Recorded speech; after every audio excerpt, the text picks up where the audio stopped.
should not tell you that that bill that says small business SMEs are going to get so and so benefits. I'm telling you because I know the numbers of businesses that are in Lagos.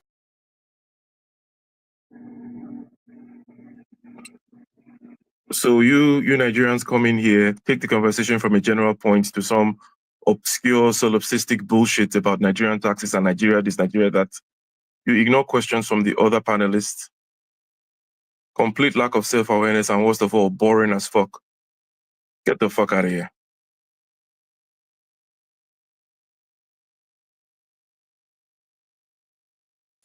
Hello. We have an appendix that can. Hello. Thank you. Thank you. Thank you for joining me. I thought I should do this live stream. It's an impromptu one. The idea behind it was to have a quick discussion about this pertinent topic.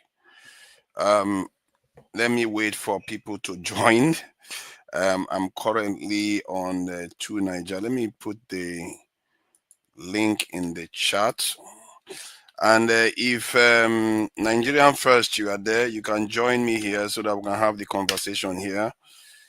Since what's his name, Michael Giaman seems to have decided that is the arbiter of what is important without bothering to just give people the courtesy of redirecting the conversation if you want the conversation to be redirected. There was no moderator in the conversation, so why take it out on us to have to discuss the topic you want us to discuss? It's not by force, and you don't have to insult us for having the conversation we choose to have.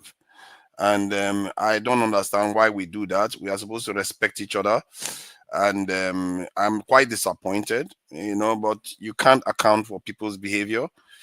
So I'm not going to take it personal. Yeah, I just felt like, I'm quite disappointed in him actually, because as a grown man and with the kind of said accomplishment that he has accomplished, to come on stage and do what he did, it's really quite surprising. But the question about this debate is about who decides for us. Who decides? Let me put my camera on. Who decides what we talk about? If somebody wants to, how do you decide which one is important, which one is not? Do you say because you want to have a conversation about healthcare, that people should not discuss that because you think it is boring? Or if somebody wants to discuss about a tax bill, you are not allowed to discuss it, or not even allowed to discuss your nation. And it really surprised me, because I was like, where did that come from? You don't tell people what to discuss, and if you don't like it, tell them, okay, have a different kind of conversation, and then be polite about it. There's no need to be all dramatic about these things, because you have this way to do as you please. I personally, if I have power over people, I don't necessarily try to just wield it and say, oh, I'm going to rub your face in it. You are not allowed to have this conversation. So in the meantime, I'm going to go now and invite stream to Dr. Damages, so that let me see, I have to enable it now. So the idea was to differentiate it so that it will be shown that this channel is the one streaming it for a start. Then I'll include the Dr. Damages now. Okay, I think I've included it. Tracy Jacopin, nice one. Nice to see you here. You are the first that I saw here. Nice one. Yeah, I had an encounter just now that I found quite baffling. I will play the video again so you see. We were having a conversation. I was having a conversation with a Nigerian about the tax bill, and but the conversation I joined the stream on was talking about investments and why there are no investments in Nigeria, and we were talking about it. Then we went on to start talking about tax bill, and this was on a different channel. Then suddenly this guy just came on, a Nigerian too, of that matter, say, "Oh, you come here and start talking about Nigeria," and then cussed us out and just ended the stream. So I was like, this one is weird, because it's a strange behavior. Do you tell people what to talk about now? And if you wanted us to discuss a specific topic, why not just ask us to discuss a specific topic? There was no moderator. We thought the entire stream was already like chilling out and everybody was relaxed, Sunday morning conversation. So me and this guy were just going to and fro about this stuff. Then he just came on, cussed us out, and ended the stream. And it begs the question. As a matter of fact, it's quite an important question. It turns out, actually. Runukus. It turns out to be an important question in the end, because who decides what we talk about? Is it based on current events? Is it based on what is important to us at the time, what we believe is important to us at the time? Is that what we talk about? And if that is the case, then why should somebody decide that we are not allowed to talk about it? Or is it what the rich decide that we talk about? Or is it what if somebody owns a platform? I guess you can argue that if somebody owns a platform, they can decide that they talk about whatever they like, and you can't tell them what not to talk about. It will be interesting to get an idea of where the balance is. Especially, okay, let me put it this way. What if there is no moderation? You are on a platform and you're having a conversation with your fellow Nigerians, Americans, whatever, British. There is no moderation. You're having your conversation. Is it not based on what you people feel like is important to you to have to discuss about? You shouldn't be restricted from talking about whatever you want to talk about, especially when there's no moderation. Nobody's telling you to talk about something else. So I don't understand what I just experienced today. Whether it's just out of some just, I don't know. People are strange. People are really strange. I find people very strange sometimes. For no reason, just start coming out here to cuss us out. Let me see if I can find the video of that cuss fest, whatever you want to call it. Let's see if I can find it. Yeah, I find that weird. It's just a short. Welcome. Where the cussing happened was just towards the end. Let me see. And this is a Nigerian that did it. So in Nigeria, just talking as if talking about Nigeria is a pejorative thing. I noticed that he was not on stage. He was not on stage. He just came on and did what he did. Let me see. Let me see if I can play it again. Emotionally crying here on this platform. I don't care. It's emotionally. It's not creating a free trade zone. What are you they're okay about? Lagos for having the first It's time like, to do you know what you are doing? You are just trying to drag me into the mud that you live in. No, because it's not more. Because what you are doing is that is that not you where want I to. am. I You just want told to paint. you asked me to analyze the Lagos bill. get You asked me to trade analyze zone. the bill. I see. So you want me to lie to you?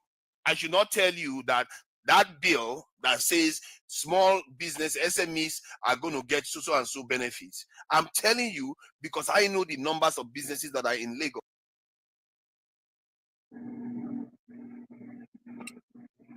So you Nigerians come in here, take the conversation from a general point to some obscure solipsistic bullshit about Nigerian taxes and Nigeria this, Nigeria that. You ignore questions from the other panelists. Complete lack of self-awareness, and worst of all, boring as fuck. Get the fuck out of here. So that is the video there. It's like he just came, insulted us, ended the stream. You notice that he wasn't even on stage. He just came and decided that he was going to do whatever he liked with the stream. I was like, why treat people like that? If you don't like the conversation, why not ask us to change the conversation? And who gave you the Okago TV? Thank you for joining us. Who decides what you talk about anymore? If people have to behave like this, and I think this type of behavior, we have to decide which one is acceptable. Is it because you own a platform, you have a right to treat people like trash and tell them and insult them? Insult them for not doing, just being boring to you. Just insult them for not being boring to you. We are having a conversation that we thought was engaging between us because we're asking each other pertinent questions. And he just came out, no, it's not good for you to talk about this stuff. Get out of here. And he just insulted us on top of it. For the life of me, I don't understand why people will do that kind of stuff. Yeah, I can't understand it. Maybe because it's just their way anyway. They think that is the way to be. You know, people have their own thing that gets them off, I guess. Personally, I don't subscribe to that. I don't believe that you necessarily need to rub people's face in that you tell them what to talk about. And even if he had said, okay, this is the topic that we are discussing, this is what we need to discuss because this is what you came for, then I'll be fine. And when I came on the platform, they were literally talking about Nigeria. What am I supposed to do? Not talk about Nigeria. They were literally talking about Nigeria. So I came when I was like, this is about Nigeria, this is an investment.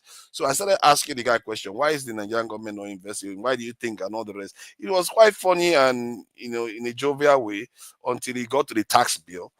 Then I started telling them that, you know, the tax bill, if it says that SMEs are going to get tax breaks from the government, which is a good thing to do, but you also have to admit that most of the SMEs are in Lagos. So don't pretend as if that is not the case. And that's what I was trying to tell the guy. Do you want me to tell you otherwise, that the SMEs are not there? You have to see that from other people's point of view, they don't have any interest in that. And if they don't have any interest in that, try to give them a reason to sign on to it. It's not about saying, oh, Lagos is better, so why should they not accept it? No, yeah, they should, but they won't. They would. That's the problem. Just because you tell the people to accept it doesn't mean they will accept it. If it's not in their interest, they won't accept it. So it's very, very interesting behavior. He's a coward with a photo of a. No. He's not. It's not a white man. No, he's a Nigerian. No, he's just albino. He's not a white man. He's a Nigerian. That's his photo, actually. That's his photo. And just in case, he's not hiding anything. Everything you see there is him. He's not hiding anything. So let's get that one straight. So I just find that weird that sometimes people have trouble following the truth of things. Like you tell them, this is what is going to happen. The other side is not going to like it. You have to give them something that makes them want to sign on to it. It's just how life works. Politics is everything in every society. You have to know how to massage people so that they can agree with what you want. Sometimes you don't get your way. I even told him, I don't care whether the bill passes or it doesn't pass. The important thing is, because from what he told me, he said the tax bill is not, I don't know whether it's correct actually. I'm not sure he knows what he's saying. He said the tax bill is not even designed to raise more money. The tax bill, then what is the point of the tax bill if it's not designed to raise more money? Just to rearrange the deck on the on the Titanic. No, not on the Titanic. Nigeria is not Titanic, by the way. And that is what they misspeak, if you want to call it that way. So I'll keep it like that. So I'm struggling to understand this. Anybody in the chat can give me an idea. Tell me, how do we decide what to talk about? Is it based on current events? Based on challenges that we are facing? Based on what the rich decides for us? This alpha beta, you see, this is what I told the guy. I told him, people are thinking that this is a form of alpha beta. I don't know why people don't have empathy. I don't understand it. You can't see from the other person's point of view. I told him this is what they are thinking. And if you look at now, you just told me that bill has a provision in there to give SMEs tax break. From the point of view of the Northerners, they are not exactly very entrepreneurial, opening small SME businesses everywhere compared to the South, not to mention Southwest. you know the people that are going to gain most from this, they are going to see that it's not their priority. They don't want tax to be imposed on their people. So I just felt like if you want them to sign on to it, convince them, give them a reason to sign on to it. Because so far, if they are opposing it, it's because the government have not given them enough reason to agree to it. And this is a democracy.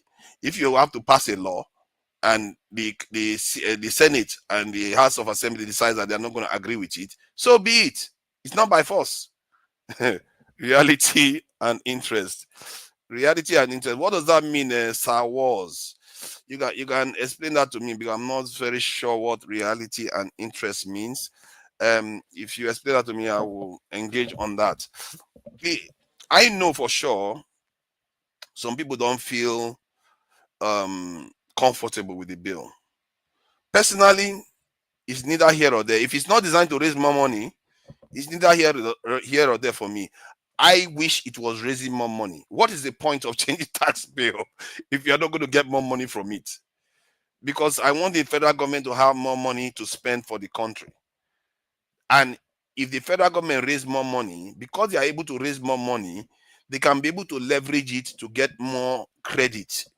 And when we can get more credit, we can be able to do more projects in Nigeria. That is how most Western nations functions. Most of them is run on credit, really. And the reason why they have credit is because they can consistently raise money from the taxpayers. That's how systems work. So if you want me to support this bill head on, right now I'm not against it. I'm not forced, because I don't think it's changing that much. But if you tell me now that it's going to raise more money, I will support it. Even if it's going to affect me, I operate in Nigeria too. Even if it's going to affect me, I don't care, because I think the federal government needs to be able to raise more money so that they can be able to repair a lot of infrastructure in Nigeria, be able to pay people more, and be able to maintain the country better. And if that happens, next time 30 December will be double 30 December. Then after that one, it will be triple 30 December.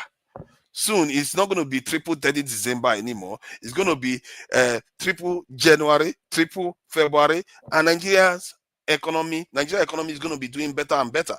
Hey, how dare you? How dare you? You see, I just slept. I was, as I'm here right now, I'm sleeping.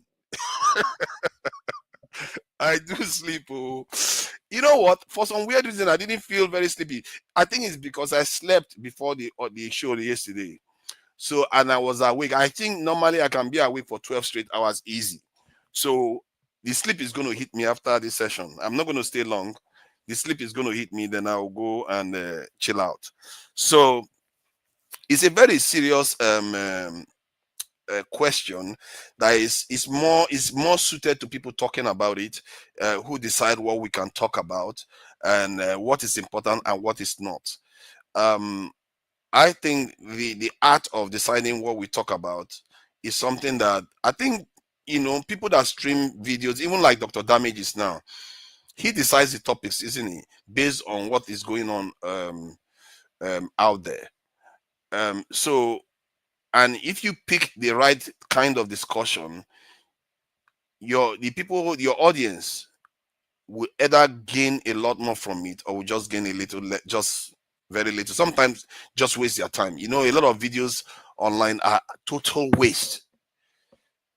A lot of video you see online, many of them, I think on average 50% or more of them that you see on YouTube are just a waste of your time. You will never use that knowledge for anything.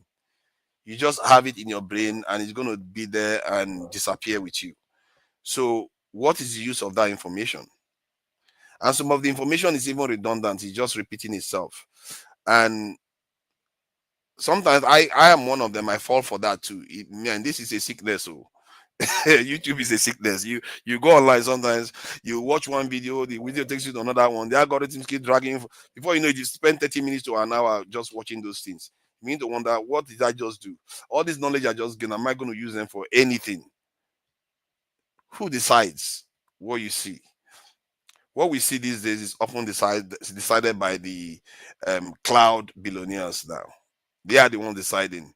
And have you heard what? Let me play this video. Actually, that's interesting because this also ties into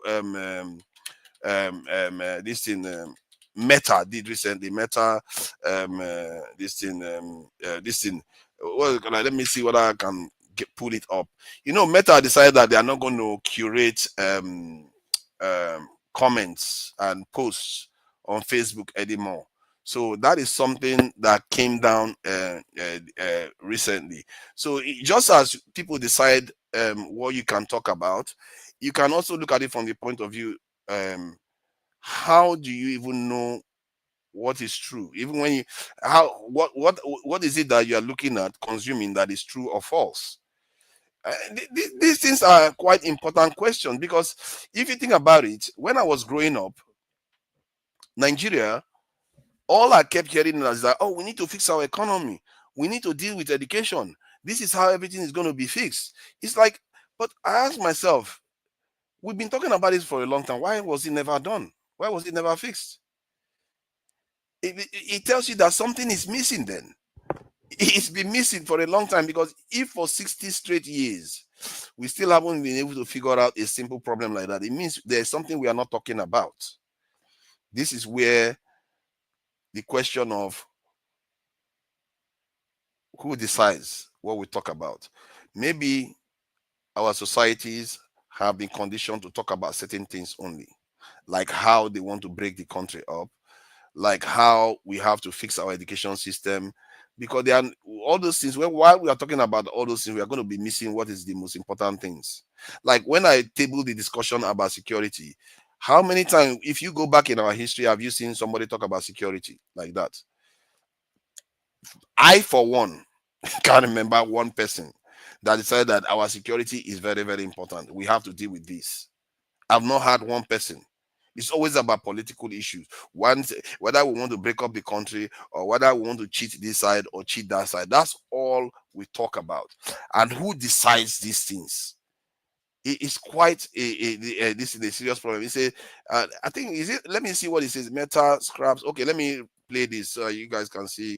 All around Capitol Hill, they are repositioning, preparing for the incoming president, 14 days out from the Trump inauguration. They're not alone. Yeah, this is about what Facebook has done now. Meta, that's their current name. They decided not to curate post anymore, whether it is true or false. Let it out there. Anybody can say whatever they like. It's okay. I don't know whether you are free to threaten people. I don't know. What do they mean? Okay, let's hear them. Let's hear them, what they are saying. Mark Zuckerberg, Facebook and Instagram supremo, also repositioning his social media behemoth politically and physically to prepare for President Trump. First, we're going to get rid of fact checkers and replace them with community notes, similar to X, starting in the US. Spot that deliberate name check for X. Zuckerberg wants Trump and the world to know he's doing an Elon. Musk junked human fact check in place of community notes, user comment, when he turned Twitter into X. And Elon and Donald are besties for now. Physically, there's a move to the south too, as the remaining content oversight teams are ousted from California to Texas, where they do their politics a little differently. Texas is just less biased, says Zuckerberg.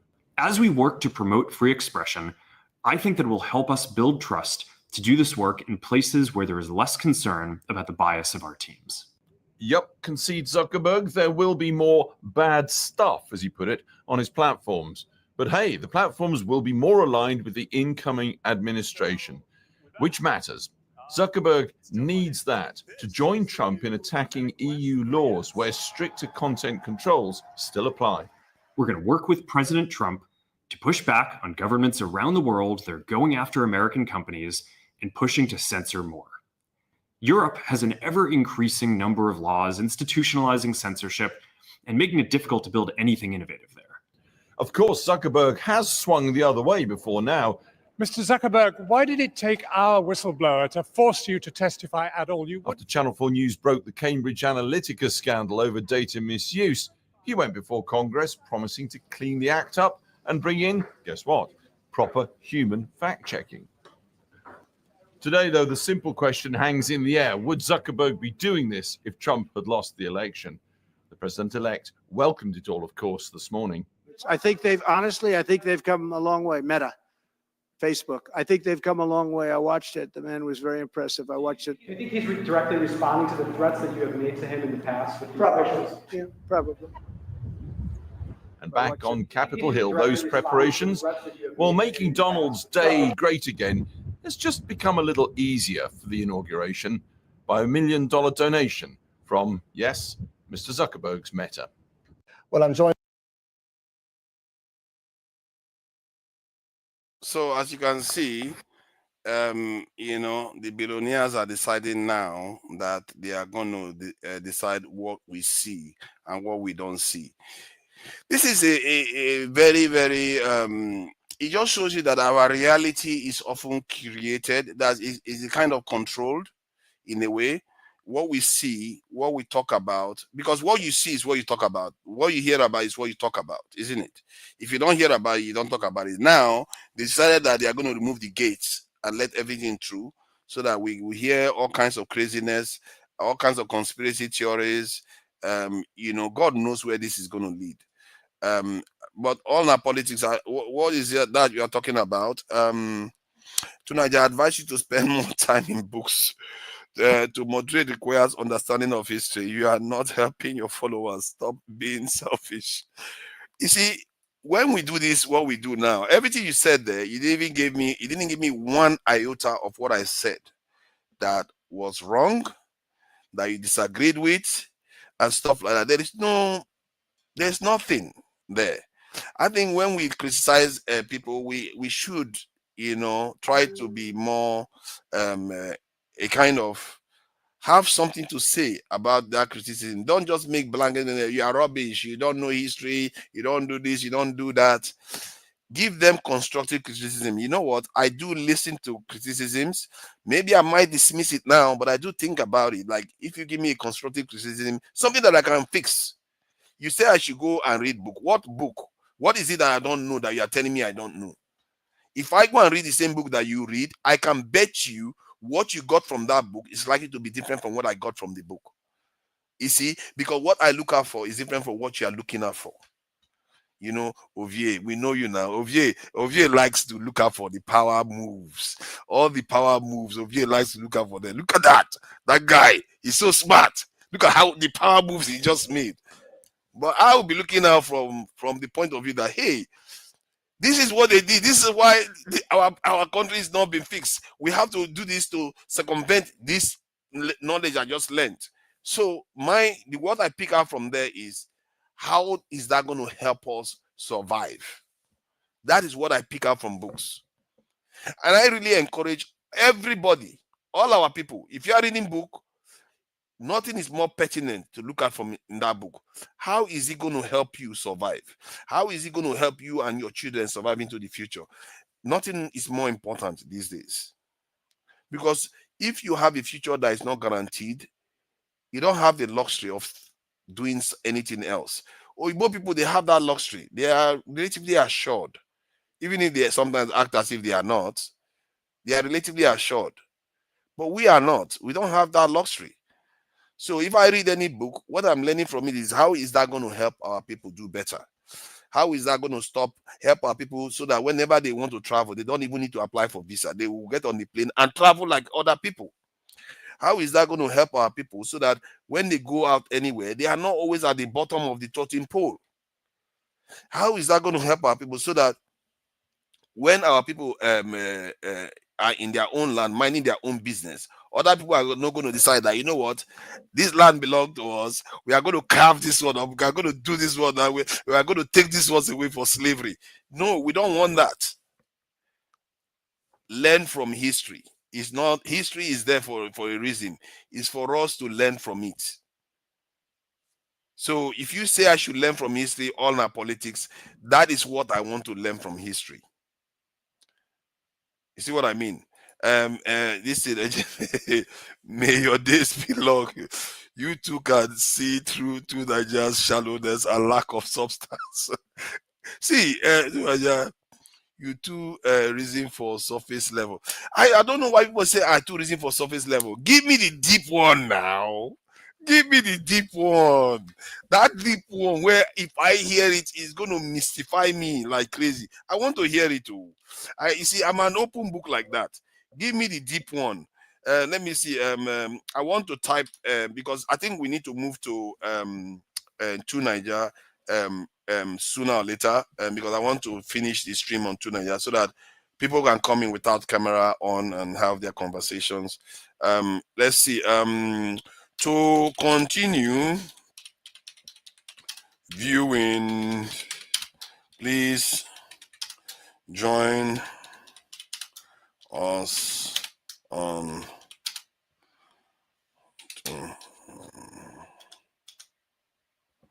yeah. What is he saying now? What are you saying now? Who are your people? Hey, you are my people now. Why? You see, this kind of, you see, when people behave like this, it really hurts my feelings. You just come online and just start saying nasty things to me. I've had a lot of nasty things said to me for the last how many hours? Almost 12 hours. Calm down. You see, are you referring to those who are not selfish? I don't know, zombies. I think zombies or not, I think all our people. As a matter of fact, if you look at it, humanity is all, we are still part of one whole humanity. But before they all recognize that we are all part of one whole humanity and they come and destroy us, we have to prevent them from doing that first. You know, right now, my priority is let's survive first, then we can do humanity later. Because right now, many of them don't see us as the same people. Otherwise, if they see us as part of humanity like them, I think Nigeria will be better off right now. You will not see our people living in some horrible condition at all. Man, I don't want to think about those things. It's really horrible, some of the way our people live. Please join us on to Niger. This thing. Okay, so the link is there to join us. Also, remember to like and share. You know, it doesn't cost you anything. You just click, like, and then you are off on your merry way. So this matter about censorship, because who decides what we talk about? You can also flip the question from another way and say, who censors what we talk about? Because if you look at what Mike Zuckerberg just did by releasing the fact checking on Facebook, now he's just opened a floodgate of conspiracy theories and downright lies just being publicized online. I tell you this, if you have children, be careful about letting them go on these platforms now. Really be careful about allowing your young ones to go on like Facebook, definitely Twitter, because there's a lot of things out there that will be out there that is not even close to being true at all. Even YouTube, half of YouTube now, all these short videos, they are made up of what they call it, AI generated images, and you see the humongous views that these images have. It shows you human beings are spending so long watching all these images and videos that are not even real. You know, let me read some of the comments. The comments are beginning to come in. Let's see. You know, let me. I think Elon Musk, he decided now that he too will be curtailing people's speech. It's funny because Mike Zuckerberg is releasing fact checking. Elon Musk is busy censoring some people that he doesn't like. You know, Elon Musk is banning and blocking some people's posts on Twitter. This is crazy. Oh, this is crazy. I think Elon Musk is really going to make billionaires look bad. He's going to make all these cloud oligarchs look bad. Because some of the things he's doing, he's going overboard. He's not moderating it at all. How can you ban people and their posts because you don't like them? I thought it was supposed to be a free speech platform. These oligarchs are going around telling people what to do, and in a way, isn't that what this gentleman did to me today on the other platform where I was talking? he feels like he is in control, so he can censor me, tell me what to say, and out. There is a level of civility that is being lost out there. I understand that the Democrats and this woke crowd, they went too far. They were censoring people like crazy. They were not allowing people to even have their say. Like African Stream now on YouTube has been banned because they dare to post certain things that the West doesn't like. And the accusation is that they are working with Russia. I don't know. They came online and they said that they are not working with Russia. So why are they being penalized for it? So I don't understand some of the things these elites are doing. And I just feel like by the time this Elon Musk business is done, we are going to find out why CEOs don't get into politics the way the Elon Musk is doing. We are going to find out. I don't even know why some people now will not even want to buy his cars anymore. Some of the things that guy is saying, I'm not even sure he's thinking about it. They will not even want to buy his car the way he's behaving now. He's ruining his business. And what if somebody that doesn't like him go and do something to his rockets or something? You know, I don't think CEOs should be behaving like that. Should be that outspoken. And not just, you can be outspoken, you know. It's not like your freedom of speech is curtailed, but don't be so aggressive. Do you know something he said about a British MP, a female MP? He said that the British MP was encouraging genocide or something, or gang raping of, oh no, I think I'm not supposed to say that arrow word. But he was accusing the lady of being a kind of supporter of those things in the UK. And the lady is afraid for her life. That is what Elon Musk is doing. You know, let me see. Elon Musk don't work at X. Stop the propaganda. What do you mean he doesn't work at X? He does have influence over what is going on there. You want me to show you evidence? I don't know, man. OVA, why is it that you just have to disagree with everything for the sake of it? Even if it is true, you don't care. Truth does matter, you know. Let me see if I can find evidence, since it looks like you are doubting me. You are doubting me. Musk ban Musk ban Twitter. Okay, let me see. Musk ban journalists. Okay, let's see. December, Twitter suspension. Oh, let me see. Let me see what are the X suspends journalists after debunking theory. Elon Musk fan account was Musk himself. Okay, now look at this. Let me see if I can get this up there. I'll get this up there now. So look at that. X suspends journalist after debunking theory Musk fan account was Musk himself.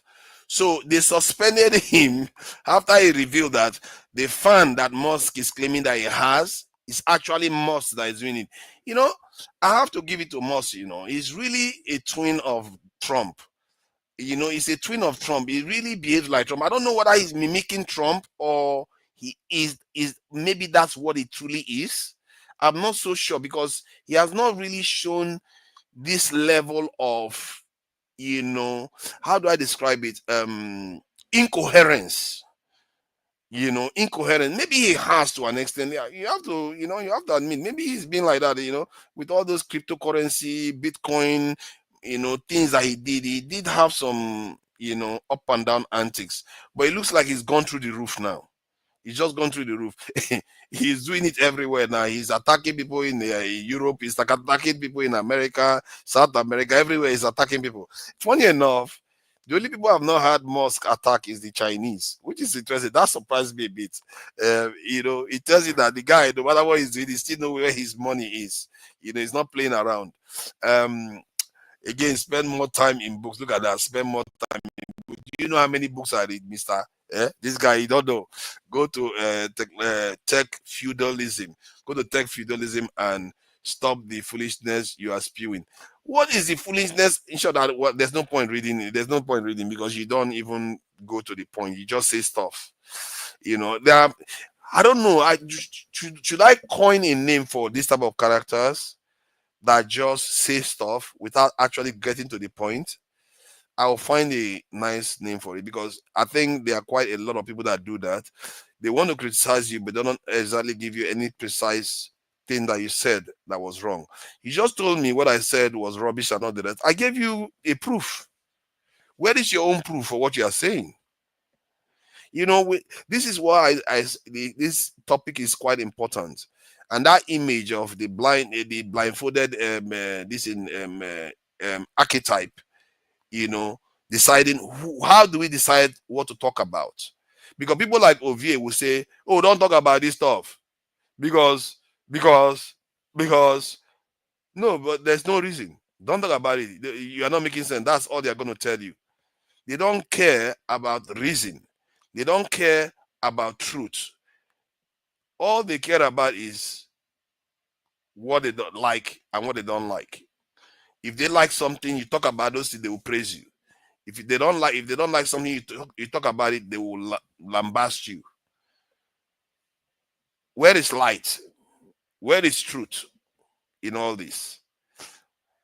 I don't think I care too much about much else other than a level of truth in our discourse, because a level of truth is almost like science to an extent.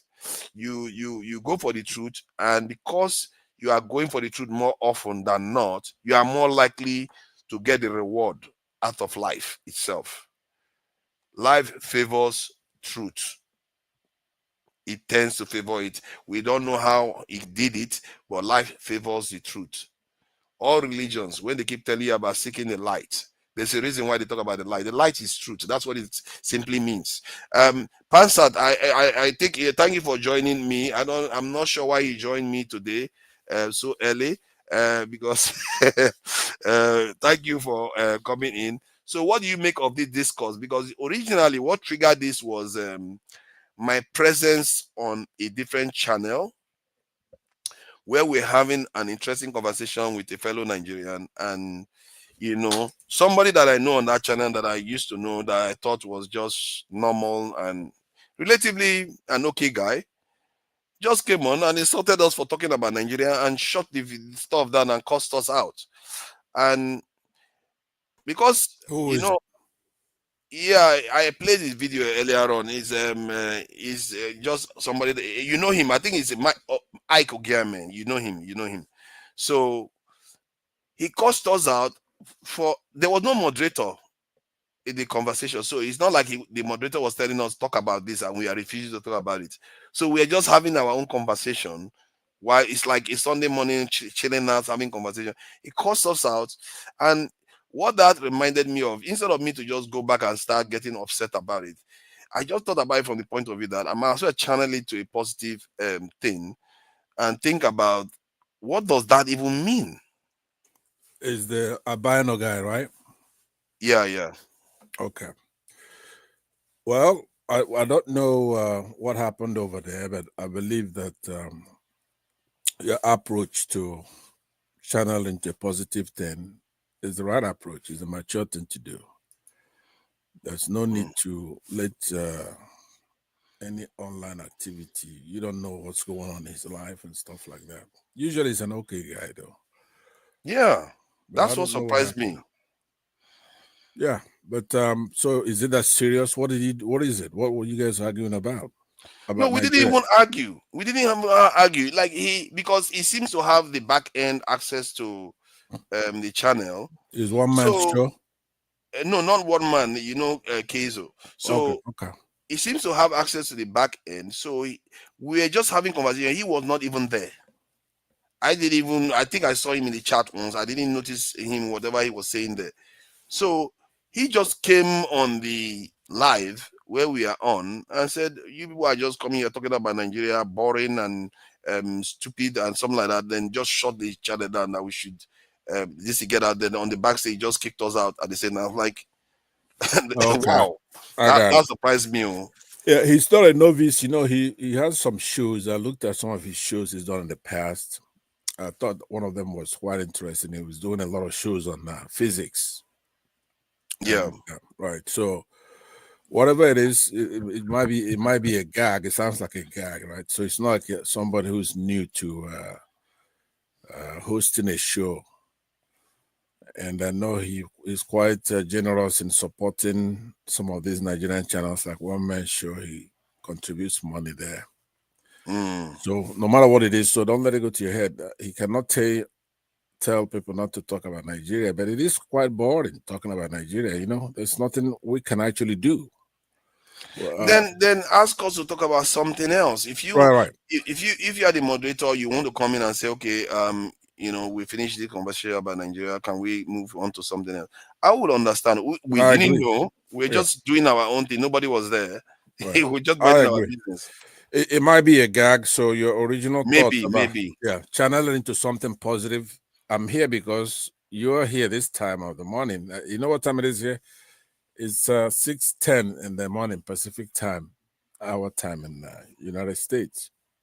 Yeah, So, let me announce this while you are without your camera. Anybody that is watching, you need to move to 2Naija right now, because we are not supposed to be without our camera on Dr. Damages. So that is the link there. I will give us 2 to 3 minutes and I will end it on Dr. Damages. You need to take the link now, click the link and go to 2Naija. If you have you can see it on the screen there. You can either copy it, and but if you go to the 2Naija page itself, you will see the link there too. If you go to this link, you get there, you see the video, just click the video and you are on again. So you go to either through this link or you go with this other link. So so please go ahead. Sorry about that. I just need to let them know before I end it here. that's quite all right.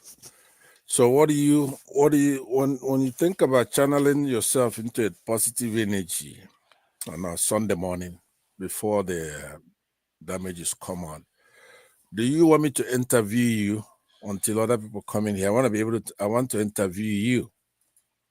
Oh, that's interesting, but it wasn't the topic of discussion though. But you No, can either have way. a question, yeah, before that's coming then, or before I move to the other channel. Yeah, go ahead, ask your questions. Okay, you tend to be very interested in making Africa very strong militarily. Nigeria being the main country, right? But you want Africa to rise up, like the Asians have risen up, the Europeans have risen up, right? So can you take like 2 minutes to actually give me the contours of what you mean by rising up militarily, and how in your ideal situation, how you can accomplish that? How can Africans rise up militarily? Okay, thank you for that. I think I will start from my reasoning why I want us to be militarily strong. When I say we should be militarily strong, is to serve a specific purpose, to avoid our potential extermination, enslavement, and downright slavery, to prevent that from happening. And I try to learn from history that these things has happened to us relatively not that long ago. And so if one sees that these are the events that has already occurred and it hasn't changed, the dynamics that led to that occurring in the first place hasn't changed, then the question arises, how do you prevent it from happening again? And there is all I've seen so far in the world is that the only way you can prevent that from happening is through strength. And the only way you can express strength in this world, the real strength that I've seen, if I look at what happened to the Jews in the last century, they had economic power, but they ended up in the gas chamber. So economics is not enough, is it? If you look at nations that are weak, like what happened with Iraq, Libya, if you show weakness in this world, you become like the antelope that is about to be fed on by the lion. So in other words, you have to show strength to be able to survive. And that's the only strength that seems to matter most, that when all the chips are down, is based on your security posture. And often at the top of the chain is your military, intelligence services, and strategic defense, Those are the key things that prevents a nation from falling into control of others. And we want to avoid that because, unfortunately for Nigeria, or fortunately for Nigeria, depends on how you look at it, we are a major race in the world. Nigeria matters to a lot of people in the world because they are linked to this geographical location. And there are about 1.4 billion black people in the world. And we are the only group of people, a great race like that, that doesn't have any form of protection in terms of any strategic protection. So you can see why I'm arguing that we have to fix that, because no other group is like that. And we can see that if you are weak, you're going to have a problem on your hands. So that is what informs my reasoning.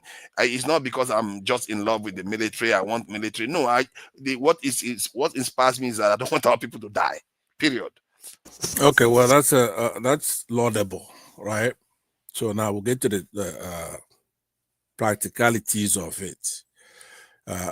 What you described about a minute ago, which is the dependency theory, with our resources. It's the law the rule that takes resources flow from periphery, less developed countries to core countries, more developed countries. There's nothing you could do about that. That's just the way it is, unless there are things you do. You have to modernize and stuff like that. But let me look at the practical aspects, because every time you espouse this view, I believe, even today, everybody agrees with you, in varying degrees. Like Omoriye said, yes, I agree with the limited area of this and that, right? So I believe now, so practically now, knowing that you have dependency because we're not as developed, so we depend on other countries. They're going to take your resources right now. So how do you lift off? Are you trying to leapfrog certain stages? You don't want to go through modernization, right? You don't want to go through a linear, traditional way of modernizing and being industrialized economically. So tell me what you think. Let's just say you're made president today, or you're an advisor to a African Union or whatever. So how do you approach it now? Give me, in a short form, in as much, but explain everything, but try to make it very snappy, something that we can digest. Yeah. What do we do? Okay, in terms of dealing with the problem, I think I would take, I think it's more akin to what Lee Kuan Yew did, to be fair. Because the Lee Kuan Yew approach was not necessarily hostile to anybody. It wasn't hostile to the West, nor China, nor anybody.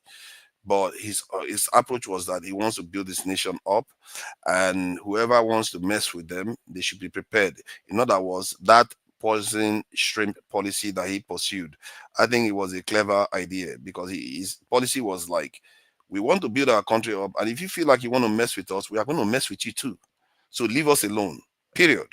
And I think if Africa takes that kind of posture to its national security, we are more likely to stand a chance of getting out of the mess we are in. In terms of implementing it on the ground, you want to start with the internal security first. And first, get your guys into the military, get them used to a military culture, of actually defending their own territory. This is something that we've not done. For the life of me, I don't even know how long, whether we were doing it before the Europeans arrived. I'm sure the Benin Kingdom was doing elements of it. I don't know how much they were doing, but in terms of the modern way of defending their nations, African nations are not doing a good job of it at all. So first, you want to increase your manpower in terms of your security services, at least. In the context of Nigeria, I would say 1 million in the military, 1 million between the police, customs, secret service, and all the rest of them. You have another 1 million there to deny all these miscreants, terrorists, and bandits space to operate. And after you do that, you are going to find that the $50 billion, estimated from $10 to $50 billion that Nigeria is losing, will start saving that money. And if you save that money, you can build from there, build your other areas of your economy, including your defenses further from there. So that is my approach to it, and other nations can replicate similar policies. Okay, let's focus on Nigeria for right now. Okay, so your first initial thing will be to what? Educate the public, go to hearings and try to increase our military, right? In Nigeria, when we're talking about our now, we're talking about Nigeria, because it's obviously that Africa is not united in the sense that you can go tell another country what to do with their military budget or the number of people they have. We haven't gotten there yet, but let's say in the Nigeria's case. So my small question to you now is, let's say we already have a million soldiers and a million paramilitary, police and all that, right? What would stop somebody like Tinubu with that kind of power to not go and attack Chad or these countries that are leaving the West African belt, right? Mm-hmm.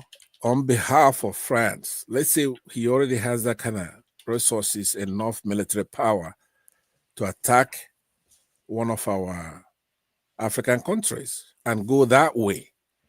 In essence, misuse what you in good faith, you plan something good to defray the Western world from taking our resources, but now you have somebody like Tinubu or some other Nigerian leader who is in the pocket of Western countries. Do you understand what I'm saying?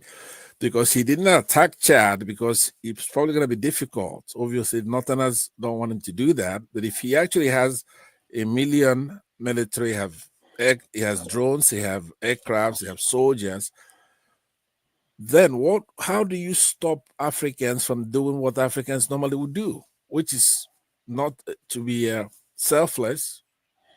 They're not altruistic. They're in there for themselves. So you tell me, I want you to look at all the scenarios. Don't look at the rose-colored glasses scenario, right? You built up this military, and it's used to quash activists. It's used to go on adventures in other countries on behalf of these Western people. So how do you stop that? Sorry, repeat the question in a short way again. Sorry, I missed some part of it. Okay, yeah, I think you're right. Here's what I'm saying. We want to bring you to the stage now where maybe the former, let's say Buhari set up, listen to you, and he set up 1 million foot soldiers, right? Infantry and all that. And then 1 million parastatals, right? And bought the equipments. We have tanks, we have aircrafts, right? We have drones, we have military intelligence. And then he leaves office, Tinubu comes in. But France is being evicted from some of these francophonic countries, right? And they get a hold of him and they say, hey, look, we need your help. We want to take over Chad. So now all the stuff that you built up, because you leapfrog the stages that you need to. You didn't go linear where you have strong institutions. Let's say he wants to go on a military adventure and the National Assembly say no. And then they debate it and they veto his plans. Do you understand what I mean? You didn't go through all that. You just, because you don't want to hear any of those. You just want to build up the military. So I now want you to take your time to explain, how do you guard against military adventurism by dictators and people who are not as patriotic as you, right? There's no institutions to guide them to do the right thing, which is what you want. That's what I want, right? But we didn't pick this leader. He goes to hospitals in France and he lays there. They have intrusive surgery. The Europeans are no joke. They know how to colonize. So now you tell me, how do you stop a bad leader that we didn't pick? Because you are not going linear. You're not developing. You're not having INEC do the right thing. You just went in there and put on a big, strong military. So now, how do you prevent it being used for something other than what you actually wanted to be used?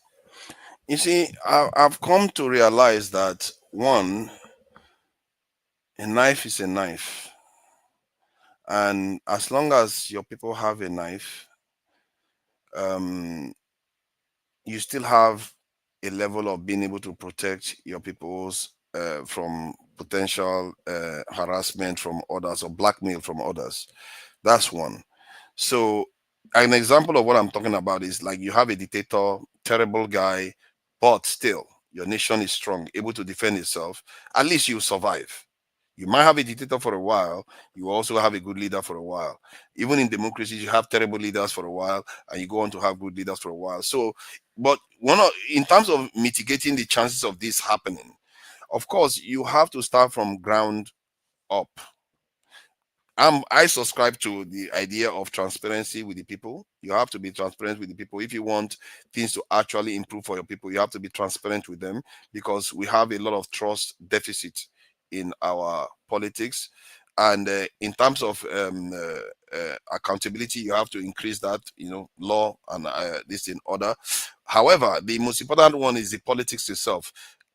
People have to have a stake in the politics. The more people are empowered in the politics, the less chances are that their leaders are going to be susceptible to some of the vices that you describe. You see what I mean? Like, if there is a form of direct democracy, you can see that the leaders will be more, they will think twice if they want to misbehave, because the people can just carry out the referendum and just throw the leader out. Or if there is things that divide the nation that can lead to such leaders emerging, compromise leaders that are selfish for themselves. If that wanted to happen, like in the case of Switzerland, where they have a presidential council, the incentive for those things to emerge it will be reduced for those vices to show up. And one other area I also observed recently, in terms of like a country like Nigeria, because of our mixture, we have many cultures and different tribes and all. You can also outlaw cousin marriage. Outlawing cousin marriage, from what I gather, what it does is it forces groups to marry outside. You see that? Because what you tend to find is that people tend to marry their distant cousin and all the rest of it. If you outlaw that in the West, that is one of the ways that their nations became more homogeneous, even if they are not 100%, they are not even close to being 100% homogeneous now, like in the UK, but it helped disperse the population. So though you implement measures that enable the people to feel like one people, and also make the leadership, that the people to have a say in what the leadership do. If you do that, then the foreign countries that are influencing the leaders have to bribe the entire people, because without the people, the leaders can't do anything. So okay, so that's the way I see it. Okay, let me understand. So what you're saying is that there still needs to be adjustment in the system. Do you understand? In order to stop a rogue imperial presidency. Let's say Tinubu is a very good example. That's why I'm using that right now. The only thing that will stop a leader from doing something the populace doesn't want is that they're gonna probably come back for re-election. But if they know they can rig the election, then the people don't matter. They understand? If they know that there's not an adversarial system in the three branches of government, let's say the National Assembly or the courts, then the president can do anything, because here in the United States, only Congress could authorize war, and they have the power of the purse. So that's why some of us are saying, let's get the election right so we could get the presidency. If somebody votes, they will get it. But you tell me, I don't think you were responsible. Now we're going to come to the idea of not marrying cousins to have a homogeneous society. We'll talk about that. That's interesting. But for now, what I want you also to develop, what I'm asking you, you have Tinubu come in, but assume that Buhari has already built a substantial part of what you want in the military, right? He's got 2 million or thereabout, 1 million soldiers, Army, Air Force, Navy, right? And then 1 million paramilitary, like the police. You have that already from the past administration, handed over after 8 years. He's gone. He's not going to be there. Then you have Tinubu come in now. And so now, what if he wanted to go to Chad, because France has an interest and he is a French asset? that military was built by Buhari to do what you want, which is to ward off France, ward off Britain, ward off America from taking and selling our prices on our commodities. So tell me, how do you then use what you have now? How does Tinubu use that the way you want? And if he's not doing it, what do you do? Do you see what I'm saying? If he's using it against our interest, because he knows he can rig the election in 2027, he doesn't care. How do you ameliorate? Just take your time to make that point, because it's very, very important in what I'm trying to find out from you, if you've thought about all the possibilities. Do you see what I'm saying? Because let me just take one more second to make clear why I'm asking you that question. Right now, the way it goes is that there are certain things we want as progressives in the country. We want to be able to build an electoral system so we could pick the leaders we want. We want to be able to hold them accountable, have a limited government that's responsive, right?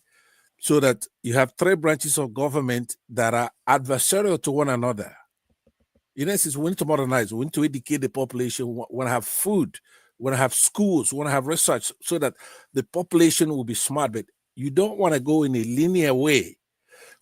How do you make the case that once you actually leapfrog and go get the security linear way, how do you make the case that once you I hear myself.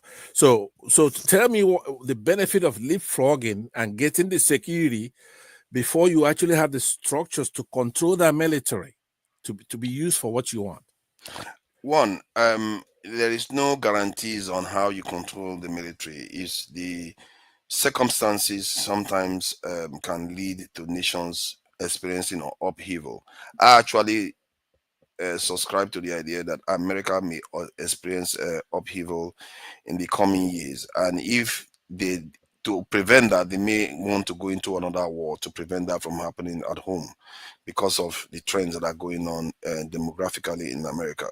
So military sometimes can act. They are not going to turn on the people. They don't kill their own people completely. What militaries generally do, they may make a mistake. A leader might act thinking that most leaders don't just do stuff because they want to be evil. Some of them, maybe they are cowardly. They do some cowardly stuff now and again. But often they try to do it within their own reason, that they think they are doing the right thing. They are trying to help. Sometimes it ends badly. When it ends badly, everybody sees it as a bad thing. But when it ends well, it's a good thing. Mao Zedong caused the death of millions, but China still honors him today because of the results. And the same thing goes with Stalin. Quite a lot of leaders. Lin Kuan Yew wasn't a nice guy. He was very, very mean. But they honored them because for the greater good, they succeeded in what they wanted to deliver for the people. So to prevent your leaders from acting the way you describe, like the context of Tinubu that you gave us an example, you have to, one, have an ideology. Personally, I believe you need an ideology that you have to sell to the people, and you have to sensitize the people on this ideology. Because right now there's a vacuum in Nigeria. Nigeria barely has a nationalist in that country. So you have to have an ideology that you can sell to the people, a picture that tells them this is how the future is going to look if you do this and do this and do this. And a future that tells them that your military is there to serve the people, is meant to save lives. In the presence of saving lives, sometimes it does take lives. And if the military understand that, instead of this bloody civilian mentality that they have now, if they understand that, it will repair their orientation, the way they look at their job. Then when you sensitize the people and give them that ideology, what will happen then is the leaders will struggle to control the people. Because until they do what the people want, because now they now believe in, let's say they believe in ideology, they go on to believe it. The leaders have to fulfill it. They don't have a choice now. Because if they don't fulfill it, there will be upheaval. And they will keep having problems until they do what the people want. And that's the beauty of democracy sometimes. Because the leaders want to be liked. The leader wants to feel like every time they open the newspaper, they are seeing good news. But every day they keep coming out and people keep telling them that you are going the wrong way. This is not good. Even the journalists don't even like them. Nobody likes them because they are orientation has changed in their head because you've oriented the people in a different direction, you find that the leaders will be unable to govern. And if they don't do what the people want, then they will just be leader in name only. It's a matter of time they will be kicked out. I've seen this. That history has suggested that this has happened in several nations. Okay, An example is the Soviet Union. I know, but we're not speaking in abstract. We're talking about Nigeria now, right? So some of the stuff you're saying, let's take for example, the Tinubu administration. They have a tax bill on the table. A lot of Northerners, whether they are wrong or right, it's not the issue. They don't believe that they want that tax thing done right now. But he's telling them that they're going to have it whether they like it or not. That you take an election in Edo State, he says, you want this, I'm going to give it to you. You talk about election and the general election, he says he's going to grab it and run with it. Now, if he has the military force that you're talking about, now remember, what are we actually trying to elucidate here? I'm saying that even if we don't go linear, there are some structures we have to have on the ground. Do you follow what I'm saying? The goal of getting to where you want to get to is okay. It's a laudable goal. But you're saying don't go linear. Just go and get security force. Have a military force that would wade away foreigners from taking our resources, give us some prestige, bring us up to par with Chinese and Europeans. I'm saying to you that you have to have certain, not all of it, you don't have to go linear, but you have to have a sacrosanct electoral body so that you could pick the kind of people that will do what you're talking about, right? But you're saying, I've heard you say it, that's not really important. You need a sizable military that will protect the kind of population we have. But I'm saying that it can be misused if you don't have certain structures first. That's why if you want to get to where you want, what you're talking about, we have to make sure that INEC is independent. Because then when you query somebody, you can hold him accountable. If Tinubu knows that he can rig the election, he doesn't have to, what you just said there is not true. He doesn't have to listen to what we're saying. He doesn't talk to the people. He doesn't. So address it because it's not an abstract. We have it right now. Tinubu will not appear and be questioned by the press or go and talk to Nigerian people because he doesn't give a damn. In the last election, he didn't attend any. Yeah, but think debate. about it though. But think about it though. Like, if say Tinubu comes out now and says the South should turn Muslim because he's now Muslim, what do you think will happen in the country? Some people will turn Muslim, some people will not. So they will just agree to turn Muslim because Tinubu demanded it. You think Nigerians Some will of stand them. for that? So especially Then if the he ones has that 2 disagree, million the ones that, military. okay, the ones that disagree, what would they do? They're gonna be shot on the streets. Or no, now remember, I'm talking about when he has 2 million military. He's the commander-in-chief of the armed forces, right? And he's buying. He has money. He's buying loyalty from strong men. A lot of them might say, you know what, I'm gonna turn Muslim for 8 years. I'm gonna make the money, right? Then they may not be doing it because they're scared of him. They're doing it because he has a modus operandi of using money to bribe certain people in a community, strong men. He bribes some, and then he would. Do you understand what I'm saying? So that's the kind of leadership that we have in the country. He will buy the Senate. Okay. Let me take it. I hear what you are saying regarding now he has about 2 million military behind him, so that makes him a little bit more formidable. So you are worried that he's going to turn it on the people. History has suggested that when nations have this sized military, they hardly turn it on their people. They have no reason to. The purpose of the military, and if you try to turn it on the people, the military is probably going to turn on you. Because one, like the eternal doctrine or covenant the military should have with the nation should be to protect the whole prime directive of the military should be protecting the lives of the citizens. Nothing else matters. That is their whole. That's why they exist. And if that prime directive is this in overridden by the president, that is could be a problem depending on the order. You see what I mean? But if it like is a section of the population, let's say some people are causing problems in the, causing disorder and stuff like that, they are going after them. Yeah, the military can assist in quelling that. Even in America, they do that all the time.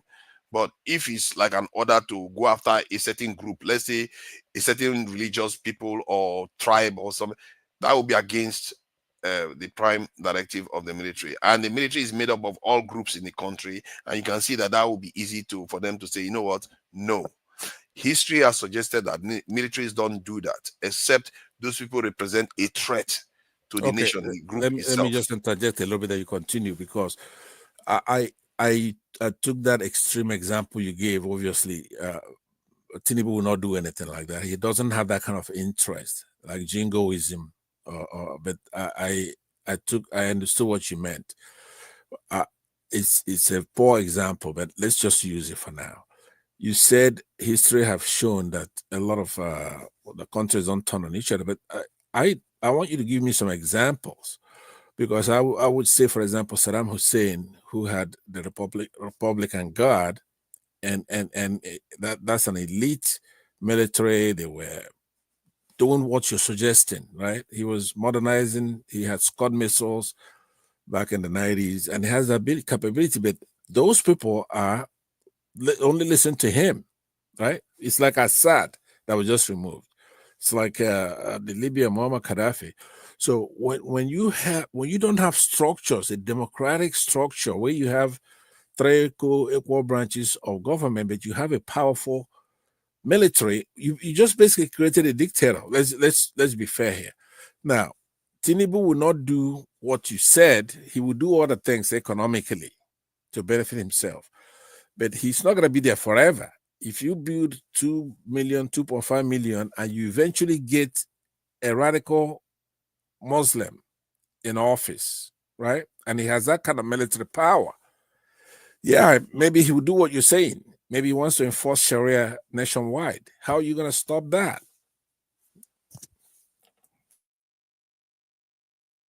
I think you're muted. Sorry about that. Yeah, his power is based on a democratic system. He's not a military leader. So he's not going to just be able to pass any or do anything dramatic without consulting the House of Representatives or that of the Senate. So that curtails the power, not to mention the legislative. What's that called again? The third branch of government. I've forgotten. Is it legislative? Yeah, judiciary. Judiciary. Yeah. That's it. Yeah, that's the key one. Yeah, the judiciary one is the one I missed. So the judiciary is not consulted them, so he can't just go ahead and pass laws. And the military is also aware of that. They are not operating in a vacuum. So whatever he does has to still be approved by the House of Assembly and in all the branches of government. So from that point of view, Akpabio with $1 million, $2 million, right? Akpabio will do what he wants. If with the same thing in the judiciary, right? That he appointed this woman as our Chief Justice, right? So I'm talking about, this is just this is Tinubu. So he doesn't really have an interest when it comes to ethnic or religious jingoism. It's just economic, right? But remember, when it's gone, somebody is going to have that army. In light of what we're talking about, I'm saying that it's better what you suggested now, where you have this equal branches of government. But in order to get that, we have to get the election right. Because here in the United States, that's the kind of game they play. So when they elect a president, then they balance it out with the people they send to the House. It's never happened. It's been once in a while that you just have one political ideology sweep, like say Republicans sweep the whole thing. So even in the States, they make it to where the Republicans are in charge of the presidency, but then it's checked in the House. And then when it comes to the courts, the ones like, for example, Trump is about to get a rude awakening. When this thing starts on the 20th, all those judges that he himself appointed, right? Slowly, they're all going to turn against him.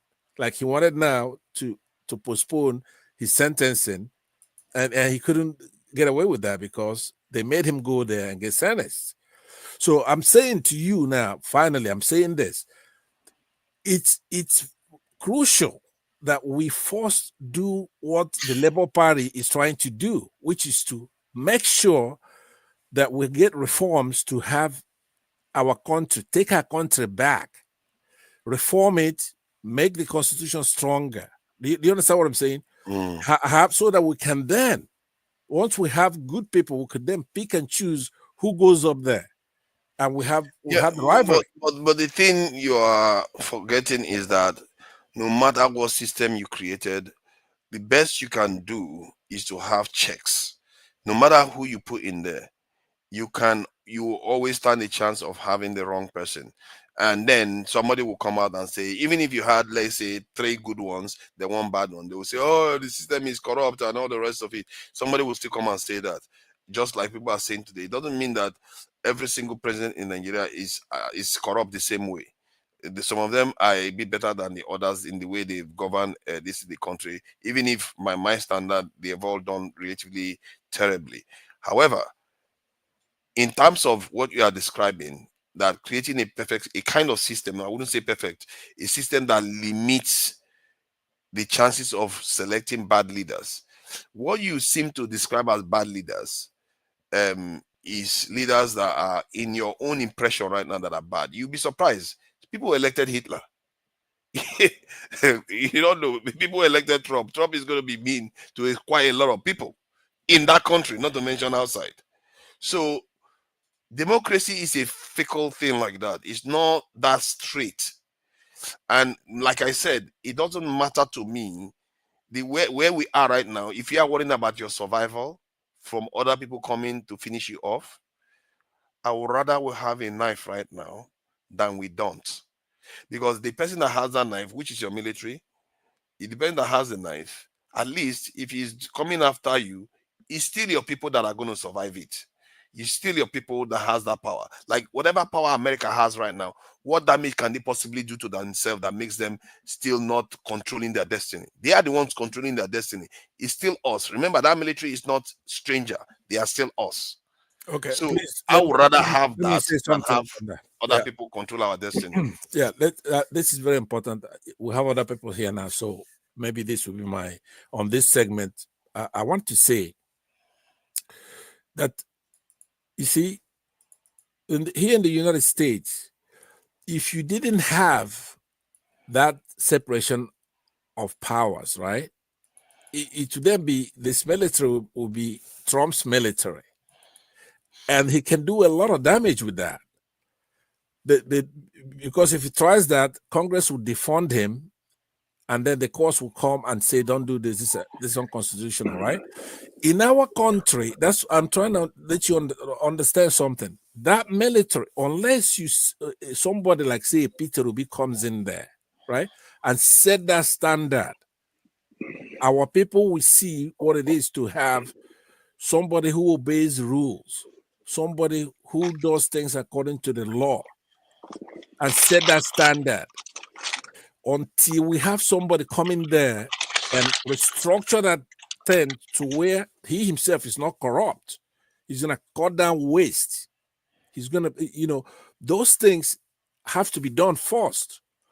And because somebody like P2B is not going to collude with the Senate president, right? The moment he comes in there, they're gonna then do their job. They're gonna be fighting him. It's gonna be adversarial. They will go on the court. They won't want to pass his budget, and that's the way it's supposed to be. When a good guy comes in from outside, like Trump over here, when he comes in there, there's gonna be adversarial relationship. But if you have a group of crooks, and there's no daylight between them, and you go and you give them the military. So that's what I'm trying to tell you. You keep saying it's us. Those military, they're not ours. They're not us. You think they're us. They're not us. Those military. No, right now they are not. But the 2 million you are talking about, they should be. Because like I said, you asked the question. I said, if you are doing it, you have to reorient the way the military thinks about the citizens. Because right now, I think they still have an element of the colonial doctrine. Yes. in the way they approach the Nigerian citizens. So you have to change it to Now that's make what we're talking citizens about now. prime So directive. we're on the same page now. What I'm saying to you is that first fight to get a hold, take the country back to the people. We have to do that fight first. Forget about the size of the military for now. Nobody's attacking us. We need, for example, we have enough military soldiers right now. Nigerian army is enough to squash Boko Haram. The Nigerian We don't police have enough. It's evidently clear we don't. No. Let me tell you. Listen, our police. Have you seen this ragtag idiots that call themselves terrorists? Nigerian police, with the instruction to go into that forest, they will do. They're brave with equipment, with intelligence, with drones, peppers. If you just go there and spray pepper in their eyes, right? They're gonna come out running, crying. Right? This type of talk frustrates me. I don't know why we keep saying these things. You have see all these things you are saying may be true, but terrorists, that's not how they behave. They are asymmetric. Till today, even Hamas is killing Israeli soldiers. It's asymmetric. You have to deny them space, and the reason why Israeli soldiers are dying because they don't want to be everywhere. At the same, they don't want to take over the entire area. You have to cover the entire area. It's like a grid. So anybody that comes inside that grid is like a net. A grid, you know how net is. Net is like a grid. You come inside the grid, you are a net, you are going to get caught. It's hard for you to get out. That is why in America, if the police is chasing you, it's hard for you to get out because the police, they form a grid in this right. In the States. But how do you form a grid if you have a lot of soldiers in Southeast at every other street, right? We have a lot of soldiers, but some are gardens, big men, right? Some, they're not in shape. They're not trained. They don't have equipment. They don't have night vision goggles. They don't have drones. They don't have helicopters. They have drones, so okay, well, I'm talking about drones, right? But listen to what I'm saying. I'm saying if you go, you have checkpoints harassing civilians.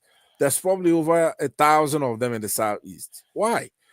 If we have enough, that's what I'm trying to tell you. If their head is not in the right place, if you give them 2 million, then they're gonna have checkpoints in the Yoruba lands. They're gonna have checkpoints in Edo State. They're gonna have checkpoints in Kano. They don't have enough to go around to make a lot of checkpoints. Unless you restructure, those are not our military. That military belongs to the elite. If they're going to go on an adventure outside of Nigeria, if you have 2 million of them and they're well funded, unless there's a way to hold them accountable, right?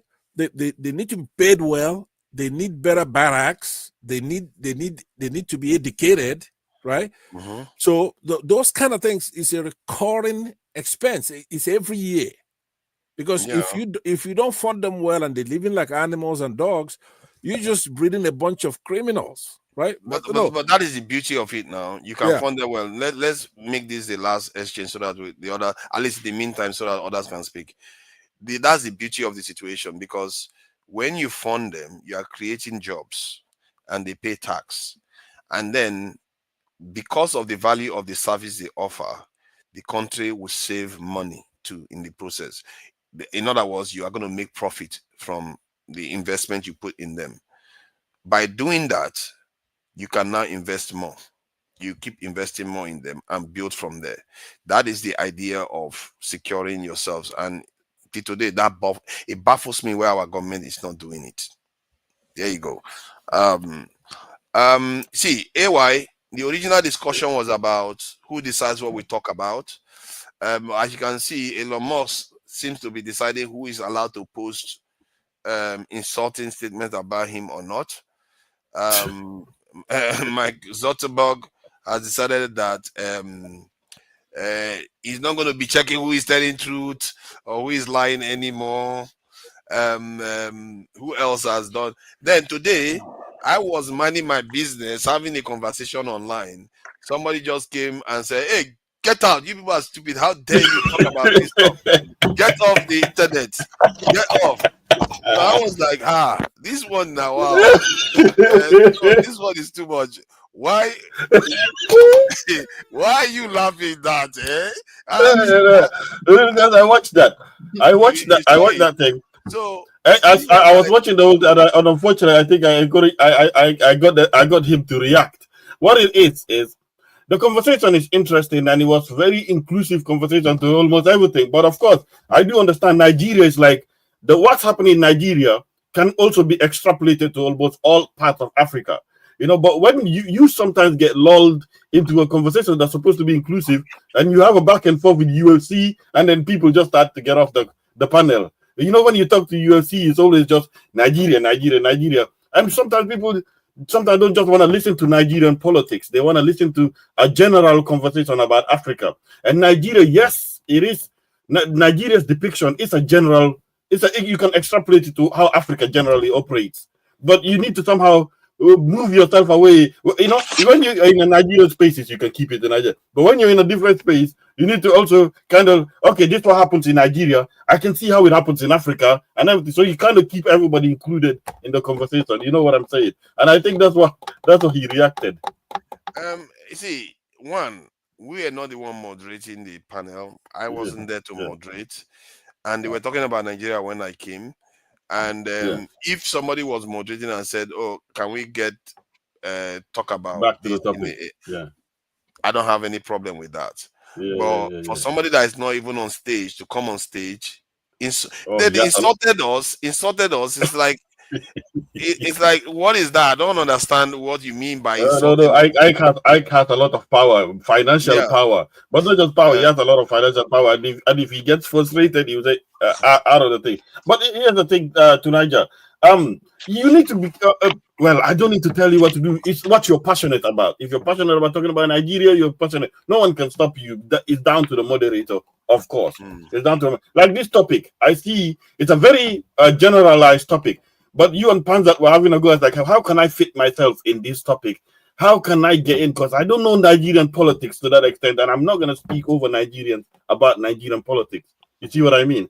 So it kind of pushes people away. But if that's what the topic is specifically about, then that's what it's supposed to be about.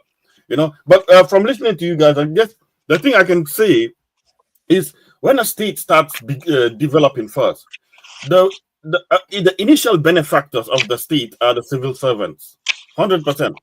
It's just the private and mercantile class then suddenly start working their way off, and then due to other trade with external factors, source and destination supply, this mercantile class start to benefit, and then it brings that private. But the initial benefactors are the civil servant, civil state as well. And it goes to the point you're saying, fund your police, fund your military, fund this. If you fund them well enough, maybe they might not be that corrupt. Some of them, you at least alleviate that level of corruption. Fund it, and when you fund these institutions, they give you security, they give you law and order, not for the private class and market to do their business. Yes, fund them. If you don't fund them, they do the corruption they do. So I guess that's what I gotta contribute between you and Panzat's contribution. And as for Elon Musk, that guy, I have so much to say about him. One thing I can say is the European Union want to create a competitor to Starlink. You understand? They want to create a competitor to Starlink. They want to send their own billions of satellites up in space that will be orbiting at least higher Earth orbit. Why? Because they don't trust Elon Musk and what Starlink has to do. It's a security concern. You see what I mean? Even the EU is concerned about what the United States get to do. So they want to create their own alternative to compete. You understand? Yeah. Elon Musk has put the United States and Elon Musk, they have put a lot of European businesses out of business. Now a lot of people have been funded by BlackRock, Blackstone, American asset holders are taking over most of Europe and the UK's industries. You see what I'm saying? So there's an takeover. So Europe are reacting to that. So people tend to think the United States and Europe, yes, they operate on a security umbrella, but at some point in terms of business and all that stuff, they disagree completely. You see what I'm saying? Yeah. And Europe, to a extent, are a bit paranoid about America. So what I'm saying is, Elon Musk, he's caused enemies all over the place. And the power he has, fine, he has that power to boost or not. I don't care about who he has to censor or this and that. Jeff Bezos is just following. I mean, Mark Zuckerberg is just following. Elon Musk is a right-wing guy. He's a white supremacist. there's things to say that I don't bullshit. That guy it is like that. People want to say he's a technocrat, but he's not entirely a technocrat. You know what I mean? So he's a white supremacist, and he has an agenda that he's pushing in Europe and the West. He's trying to change the political landscape, trying to change the political mood in Europe, and that's what he's doing. And he has enough impunity to do it. Now that he has won the U.S. presidency, he has enough impunity to do whatever he wants to do. What are you supposed to do about it? We're supposed to just complain. But don't you think Like that? Europe, Don't you think that? Don't you think that could affect him as a matter of fact his business, because he now is going to be polarizing to people, and it might actually affect sales? I don't think so. I don't think so. I don't think his business, where he's actually generating revenue, has nothing to do apart from Starlink. Starlink is a great revenue generator, more than SpaceX, but he's been funded by the United States government. He is part of their own security umbrella. So his money is being funded by that. You see what I'm saying? And then there's the satellite. But if the Europeans introduce this alternative, it might shake him up a little bit. So the Europeans are looking to put their own internet service. They put their own constellation. Yes, I'm surprised that China hasn't done it. Actually, China is doing it. China is doing it. Yeah, I'm surprised. I'm surprised it's not even there already, and I'm sure theirs will be cheaper. Trust China. Well, China is doing it. It emphasizes. It makes a lot of emphasis. Instead of complaining about what he's doing, what Elon Musk is doing, who is free speeching, it's like, get down to business, and how can you mitigate it? How can you stop it? You see, he's leaving the world to be reliant of him. But anyway, that's all I got to say. A couple of points on the point you just made right there, because China is always touted. Do you know that all Chinese civil aviation engines and all their planes actually are made by the United States? All of them. They have not figured out how to make a jet engine. Now, they do make certain things in the military wares. Now, you could check that right now while I'm talking to you. So let's say Trump comes in and say, okay, you know what? No more. We're not going to give you any military, any civilian aircrafts. They're done. Just on that alone. I will need to verify that, Panzer, because if that's the case, hold on. If that's the case, then why are Chinese able to produce all these fighter jets, or 6th generation fighter jets, building fighter? Because the United States is pretty much gearing up to go to war with China. They are ready for it. So why would the United States continue to do it if they're not able to do it themselves? I'm giving you some facts so that you could then make your own assessment, see if it's just hubris or are they really ready. They're not ready because all their civilian, I'm saying 100%. Now, they make fighter jets. How did they make it? Where did they get it from? You don't know. They cannot make a single civilian aircraft engine, right? It's not easy to make an engine. Just let me land on that point, because there are 2 points I want to make on what you said. One of them is that now I want him to check it. He could check it while we're talking about the second point, which is that when I'm latching onto the last discussion we had. If Nigeria goes and builds 2 million soldiers, right? Now you want just a loan from International Monetary Fund or any of those. They're gonna put some attachments that the Nigerian president have to agree to, and he'll be on his knees agreeing to those conditions to give him that loan. That's why you have to build our own infrastructures, have an economy that is on its own, that's humming and doing very well. Because each time you go to get a loan, they could say, okay, you know what? To give you this loan, you have to we're going to take your oil, okay, for the next 10 years, or you have to do this. We have to approve this before you do this. That's how the loans are. There are conditions to giving you that loan. Do you understand? And you cannot go to a hospital where they do intrusive surgery on your president. Things like that. You have to build those things first. You have to have a president that's a patriot, right? So 100%. Yeah. I think the fundamental thing I'm disagreeing with you is when you said that China don't have the capacity to produce their own.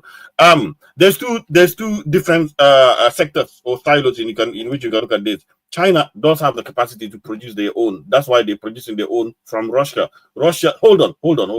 No, Russia, the I business think they we have need with to Russia. have others join the conversation. I think Yeah. Jide, Yeah, I'm gonna be done with my AY, point. and Andrew. I'll done with my point. But why don't China, you tell them some of the technology. Define that Hold on, fact. pass that. Hold on.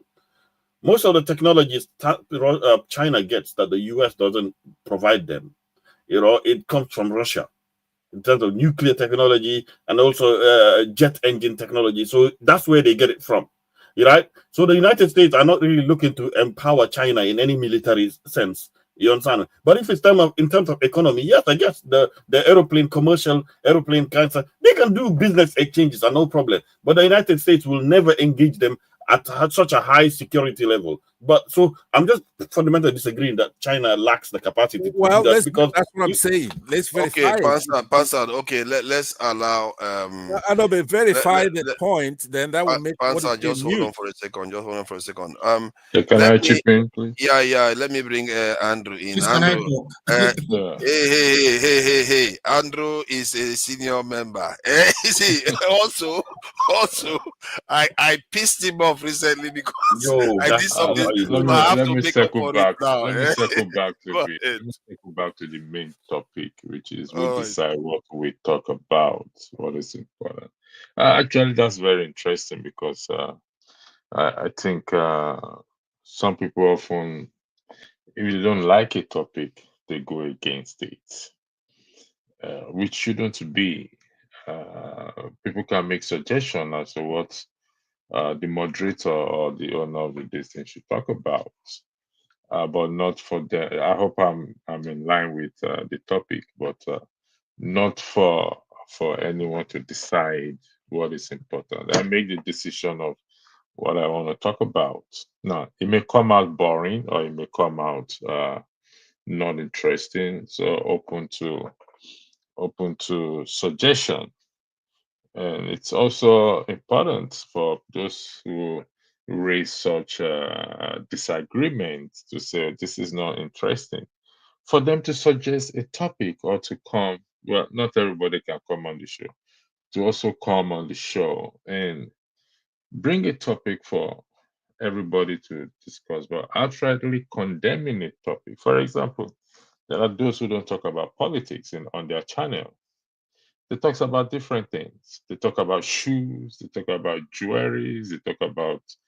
So it's what you find interested in that is what we talk about. And we talk about Nigeria a lot. I talk about Nigeria. I don't talk about other US or whatever it is because that is not my interest at the end of the day, because I believe if we can get our act right in Nigeria, other things will fall into play. We will be competing with other nations as well too. And the state which Nigeria is going, it's frightening to say the least. But it's all down to the citizens. I've stopped, like I said, I've stopped blaming the leaders. I was doing a recording before I came here about one Babafemi Ojudu who made a statement that when are we going to continue to have illiterates be in position of power or to lead us? The question is, who are the people that made these illiterates leaders? It is the educated ones that made the illiterates to be in position of power. The educated one like him, because if we look at the 2020 general election, who did they use? Who did the INEC use? Their doctors, lecturers, dean, professors. These are the people who are used to manipulate the system. Who made the Edo State governor? His name is Okpebolo. Who made him governor? It is the educated ones that made it possible. People like Oshiomhole, those who surround him are educated. pardon me and forgive me, educated fools that made it possible for illiterates to govern, to be our president. So I think for me right now, it's down to what, to the citizens. It's down to the wire. If the citizens does nothing at the end of the day, truth be told, nothing will change. We don't need to pray. You don't have to pray for anything. So the citizens have to rise up and say, you know what, we've had, for our institutions to change, the citizens also must start the change within us. Thank you. I'm still here. So what do you think about this Meta, Mike Zuckerberg removing the fact checking of information? Because these things affect the kind of things we can talk about. If people start coming up with all kinds of conspiracy theories, somebody will make a video that Nnamdi Kanu has left prison, or Nnamdi Kanu is still in jail, Nnamdi Kanu is dead. You can see confusion everywhere. Nobody is fact checking anybody now. Well, I think fact checking, yes, the metadata helps to fact check, but we are also responsible to fact check as individuals. It's also our responsibility to fact check something. For example, if I come here and Pansat is a man who knows the Constitution, if I say, Pansat, if I say it's not in Nigerian Constitution not to give bribe, you can give bribe. I think Pansat is going to fact check me and say, no. Electricity, you are wrong. It's in the Constitution for us not to give bribe. So if you say it's in the Constitution for us to give bribe, so we owe it to ourselves to fact check each other. That is where reading comes into play. For us to read, I mean, I read a lot before. I think I don't read much now. For us to fact check things, yeah, it's dangerous if we don't fact check things. We just go along, and by the time we are going to realize, I think the recent Elon Musk kissing the AI, this Elon Musk kissing the one prime minister in Europe, the lady that went viral. And this was fact checked and said, no, this thing is not true. It's AI generated. So I think I've forgotten the channel that carried it. But millions have gone with it to say, wow, Elon Musk and an European prime minister, a lady, I've forgotten, is it Sweden or Finland? I can't remember which country it is. Is it probably Italy? No, is it Italy? Okay, I can't remember, but she's a prime minister or a leader in this. You see, this fact check, whether it takes it away, whether Zuckerberg takes it away or not, we have to fact check ourselves. It's a dangerous trend not to fact check things, and a lot of people will get destroyed at the end of the day because some of us will just believe in lies. We've decided to say, you know what? And the sad part of it is some people do it intentionally for the views, for the subscribers, for money. And that is the sad part. That is a very, very sad part of it. Thank you very much. Thank you. I think it's AY. AY, do you think this is a business opportunity for people that have businesses that can fact check stuff? Like, and I think this AI business is only going to get worse. In the next couple of years, you can hardly be able to tell the difference between truth, real. What you are seeing in the video is real or false. It's going to be almost impossible to tell. So, is there a business opportunity there that somebody could come up with a business? I think Ground News is one of them that seems to be taking advantage of that now, to be able to fact check things and have that credibility to say, you know what, if you really want to know the truth, come here, we'll do the checks. Or you also remember, I think, was it not Mr. Okoro from Voice of People's TV that also said that the establishment media will become like a fact checking or confirmation media, where when you see things online, you have to go on that place to confirm it.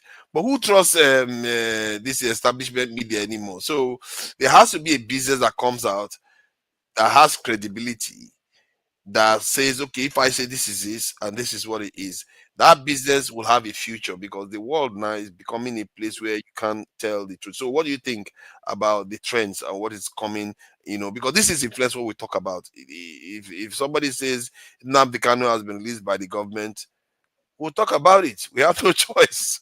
And you don't have anything to verify it. What do you think? Yeah, good morning, everyone from here. Welcome. Mr. Passat, I want to address Passat first. Seriously. Passat, are you there? I am here. Go ahead.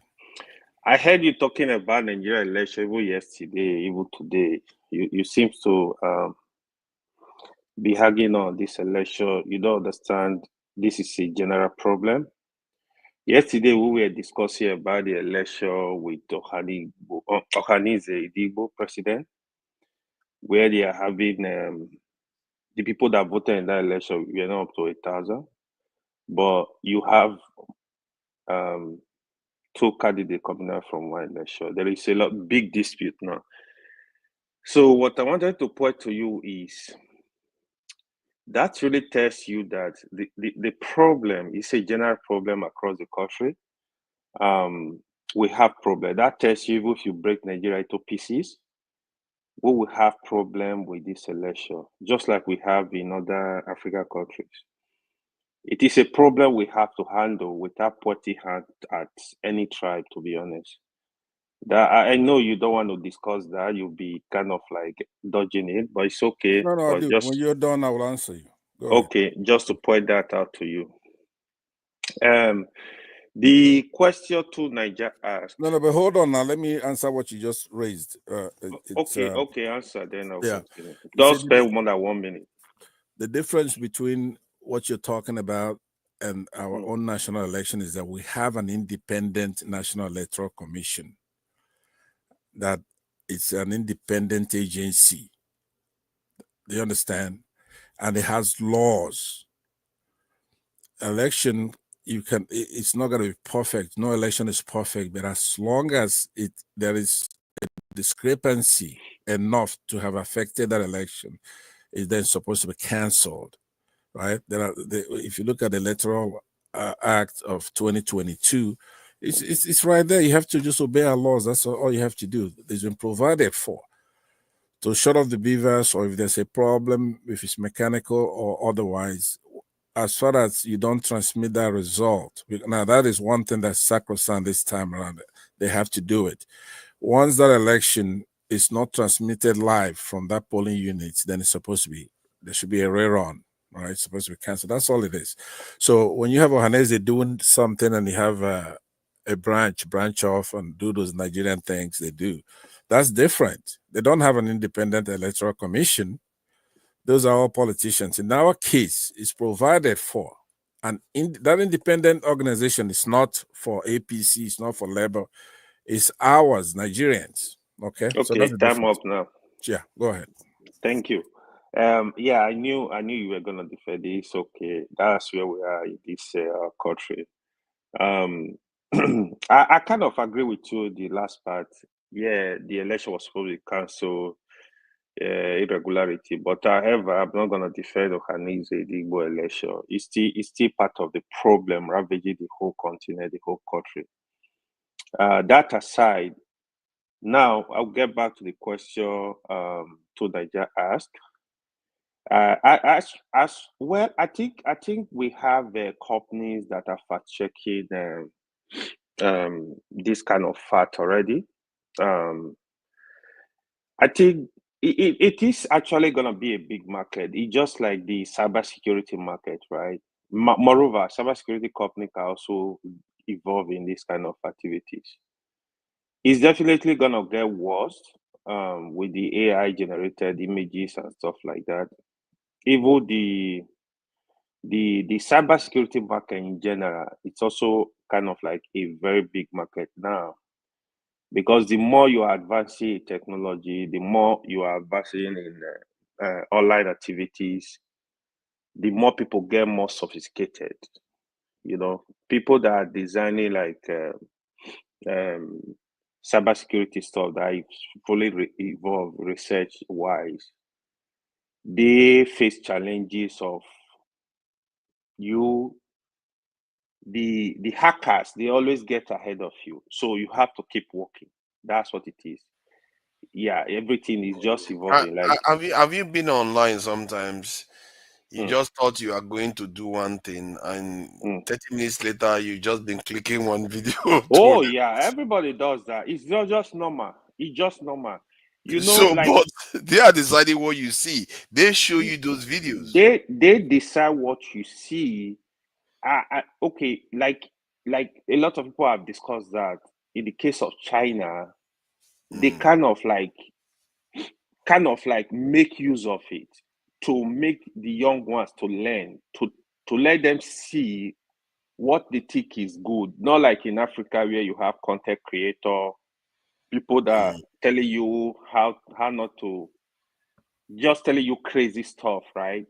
And the young ones also pick those information they are not healthy. They think life is like that because they are not being real.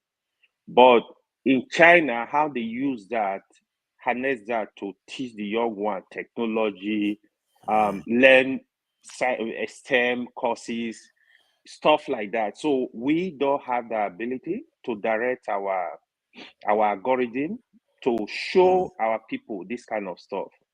You can even like activate it to culture, teach you some of things in culture that are good, you know. Not everything in culture, I believe, is okay. So So those you stuff think they that did are that in good, China?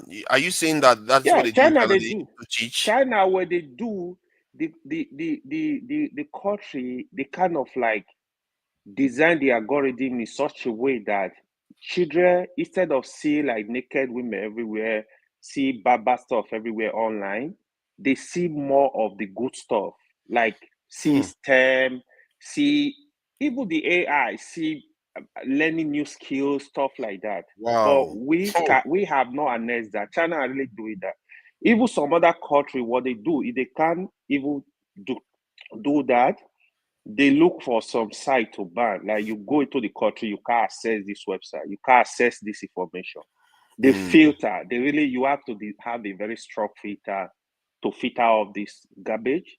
But the world is so polluted. But we don't have the capacity to do that. So we are not doing that. So our children, people go online, teach the young ones all the nonsense.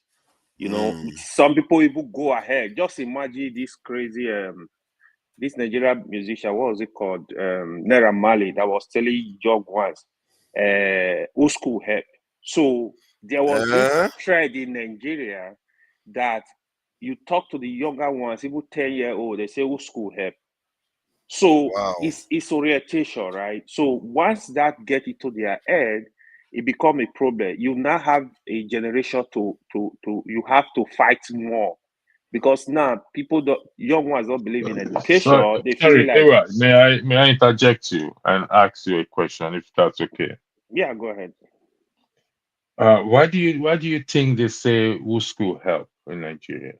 Yeah, old school help has, I mean, it has, if you look at it objectively, right? Okay, let me say this. Like telling a child of 10-year-old or 50-year-old in Nigeria old school help, here is the problem. Growing up, No, Ewa, listen to my question. Let My me question answer is, the why question. do You you need to think calm they down. You say don't so? hold on. That's what I want to answer. Growing up, I will see elder ones like they work in Chevron, they work in Share, they work in big banks. You seen it. Oh, because this person is studying mechanical engineering, is working in Chevron. You want to be like that. You are looking. You see people that are doctors. Oh, it's a medical doctor. But today, here is the problem. You have family members that graduated from universities. They don't have jobs. You know, they can't take care of their family. So when you tell the young ones who school help, they are really looking at this person went to school now and just a master's degree, doesn't have job. Then why should I waste all that time? So it's a lot. But however, I think that should not be the message. The real message should be school is good. Like school is still better than not going to the school. At No, least Ewa, even I'm not disputing that school education is not good.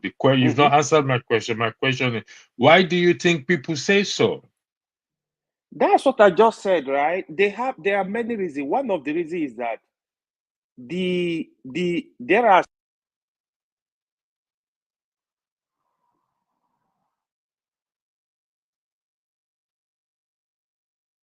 like I said, there are many. Hello, can you hear me? Yeah, I can hear you.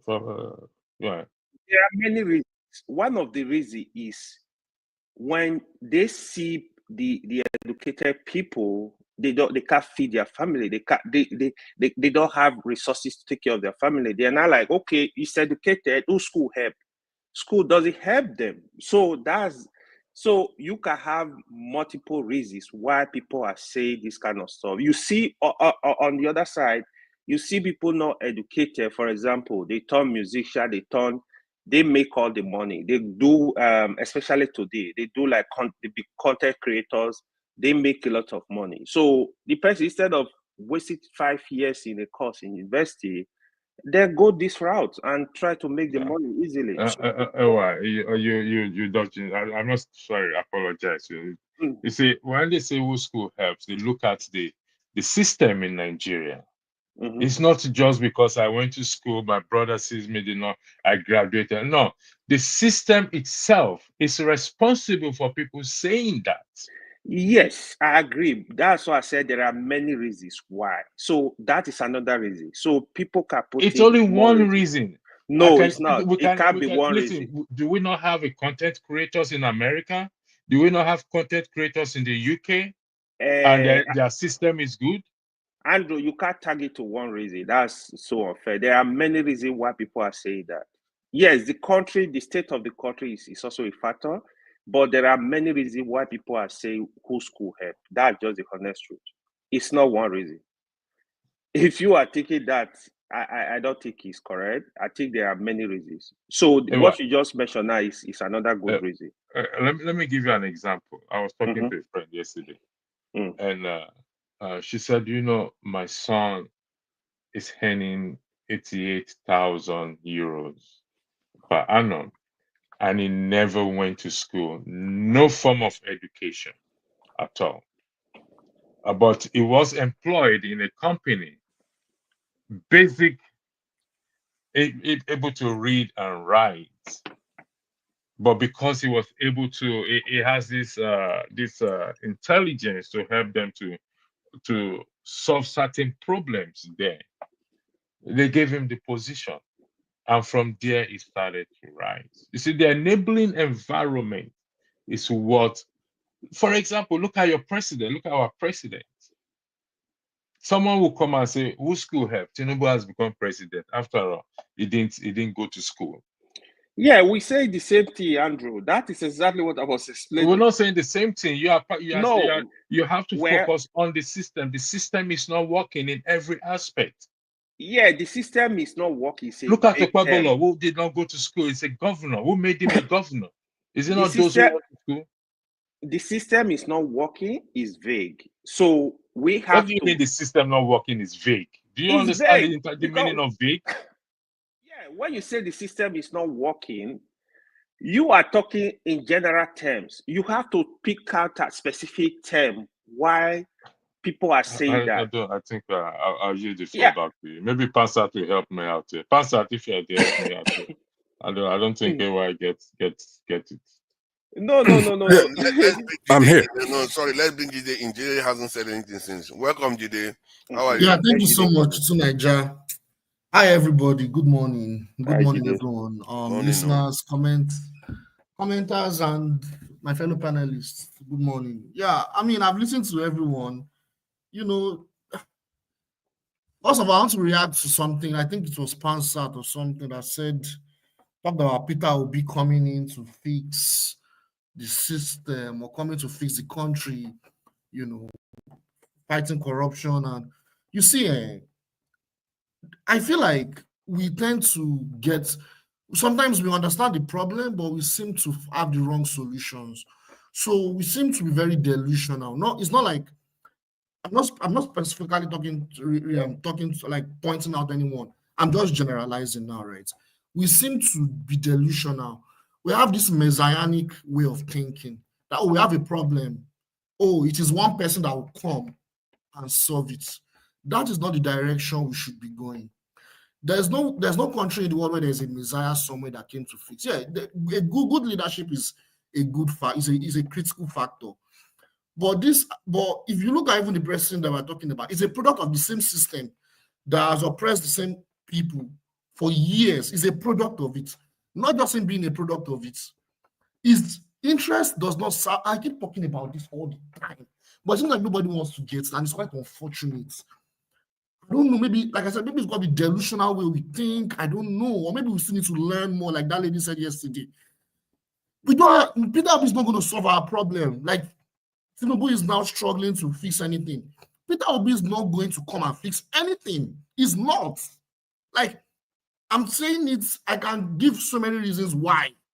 He's not. He's going to come and he's still going to perpetuate the system. These are politicians. And this man is a product of the system. He's an elite. And these people, their interest do not serve the interest of the Nigerian people. They do not. You know, we should not make any people seem like they are puritanical. They're not puritanical. This man was on Pandora Accords. I mean, Pandora Papers. Pandora. And he's not yet president, too. He's on Pandora Papers. We said more about Buhari. When Buhari came in, we said he was a good man. He came in. Look at what happened. So we need to start getting more ideological in our thinking about how to solve our problem than looking at a messiah. No messiah is going to come and fix Nigeria. No one. I have who I think, you know, may serve like a right candidate, but I still do not think he's going to fix Nigeria. We need to start having ideological grounding politically, the Nigerian people. Look at Latin America. Look at what happened in Venezuela yesterday or 2 days ago. Even though Venezuela is not a developed country, their economy is in ruins. But look at how the president of that country is connected to the people. Look at Burkina Faso. Look at what's going on there. Because there's ideological grounding between the people and the leader in that country. It's not just a leader coming to run that country and run everything. I second that motion. Okay, please allow me to respond to you. I believe you're sincere in what you're saying. So let's take it easy and then take a look at it, right? You talk about a messiah. Yes, of course, P2B is not a messiah, but we don't need a messiah to solve our problem. We need somebody who has the virtue. Some of those virtues are courage, assertiveness, compassion, justice, responsibility, temperance, wisdom. Somebody who's modest, right? A Democrat, somebody who's honest, respectful, peaceful. That's all we need to solve up. Somebody who's going to obey our law. That's all we need. Hold on. You have not just addressing that. I want to address what you said. Let me just address what you said for a minute. It won't take that long because I see sure to make the same argument. The nature of our democracy, which we copied ipsissima verba from that of the United States, and I'm here, by the way. I'm in the United States, the cradle of democracy. I want to tell you that at a point, it's not a cradle of democracy, right? Well, we can also hold on. We can debate that. Let me respond to you now. You're out of order now. Hold on. I can also be like that, but it's not necessary. Now I'm responding to you and Showore at the same time on this. You're free to run. You're supposed to challenge P2B in the primary, but if we are going to mount a force of people who are progressive, you then, at some point, there comes a time that you have a binary choice. As here, in the case of the last one, it was between, here in the United States, it was between Donald Trump and the Democratic nominee, Kamala Harris. At that point, then, you have a hard choice to make. Now, in the case of 2015, Showore and people like you were saying that they're the same, that Goodluck Jonathan and Buhari are the same. You must have been smoking cheap weed because they're not the same. Buhari is a military thug, somebody who's been in office before as a military dictator that committed a coup d'etat, an illiterate, a Muslim fundamentalist. Jonathan is an educated zoologist who's a gentleman, who's a Democrat, right? So we went through that ordeal. Showore could not tell the difference. He lacked judgment, right? He was there running around, knocking Jonathan. Now, I'm not saying, because when he's challenged with that, I've challenged him about that. He says, look, I didn't bring him in by myself. Of course you didn't. But you contributed to that. When you say that P2B had some offshore accounts, something that is absolutely debunked anyway, but let's look at it in the light most favorable to you. Let's say he did that. Are you going to compare somebody who did that with someone like Tinubu or Atiku or anybody else? Now, when it comes to, but hold on, man, I'm responding to you because you have a binary choice, and I'm saying I will that respond to you, the virtue. Let me, after I'm done, then you just go on. We have nothing but time here. All I'm saying to you is that those who make that argument, they're dumb. They put us in this position where we are now. If somebody like Jonathan went through that process and then somebody else coming that is not a Buhari, we wouldn't have Tinubu there. Tinubu was basically rigged in by Buhari. That cost us a lot. And Showore, who doesn't know his ass from his mouth, has no wisdom. Now, okay, look at what it cost him himself, personal loss. He lost his brother in this case. Up to now, he doesn't even know the difference. If he's given a choice today between Jonathan and Buhari, he's going to tell you they're the same. Are we supposed to have a fresh crop of people to be in our politics? We cannot have people who were in the PDP before. Are you dumb? We're supposed to have people who were in the PDP, but who were good in the PDP. We're supposed to have somebody who's been in power, who's already had power, but did not abuse his power, did not take money. He goes about telling you the anecdotes. Look, nobody's bought me a bottle of water. If you find one, I will resign. I won't run again. Now, Showore was in that election. Don't forget that.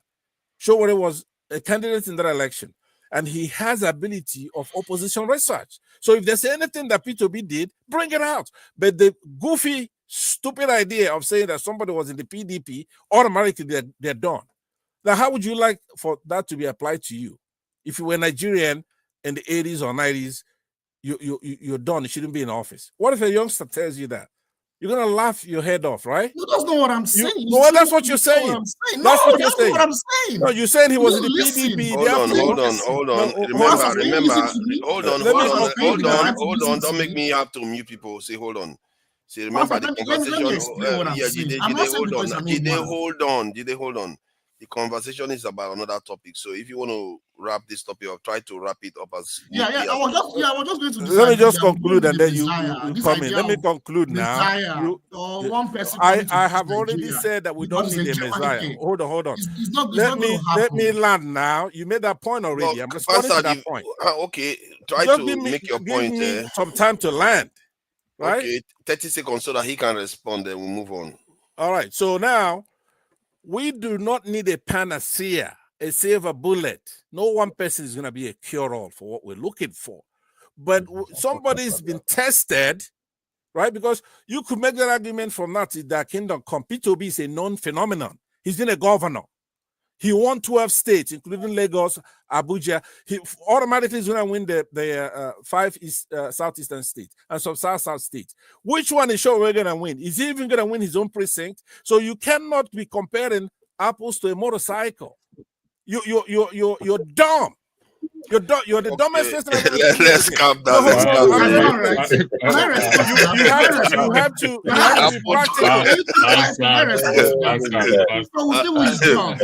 Let's calm down. Don't apple to a motorcycle. The first time I've ever had somebody say apple to a motorcycle. Can I respond to that?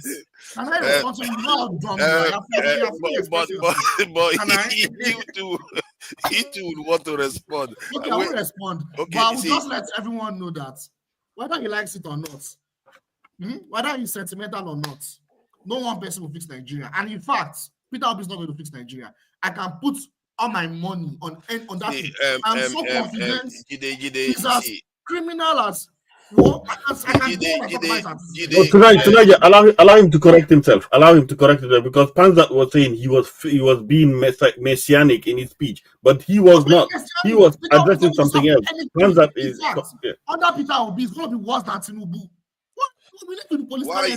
Okay, come on. Okay, now give me your reasoning. No, Jide, before you finish, give me your reasoning why you think P2B will be worse than Tinubu. Yes, because number one, he's a product of the system. Number two, he has not shown any antecedents from his plans and also from his records. He has not what? Nigeria. From his antecedents and from his records, that he can fix Nigeria. Number two. Number three, the idea of integrity is questioned. It's not Pandora papers. I can open the website and show you guys. It's not Pandora papers. He's a very corrupt guy. He doesn't have any integrity. That doesn't sound Let me finish. Okay, sorry, go ahead. This man does not have integrity, for crying out loud. He was in PDP. He was a vice president under Atiku. He came out of that and he came out to run as an independent. That's not a politician that has integrity. That's any political ideological undertone. He doesn't, because he was a vice president under Atiku and he came out to now run as an independent. That's not someone that is serious. And we go on and brother, calm down your passion. Brother, calm down your passion and hold on. Brother, calm down your passion and address what you are actually talking about, because Panzat is confused what you're saying. Because Gabriel replying. Let me now go, but let's go to the topic. Address what you are actually saying about the separation of elite and the elite and the people. That's what you're talking about. Hold on. These are business elites. Jide, just hold on. Let Andrew have an interjection. Then you carry on. Jide, I think I'm gonna.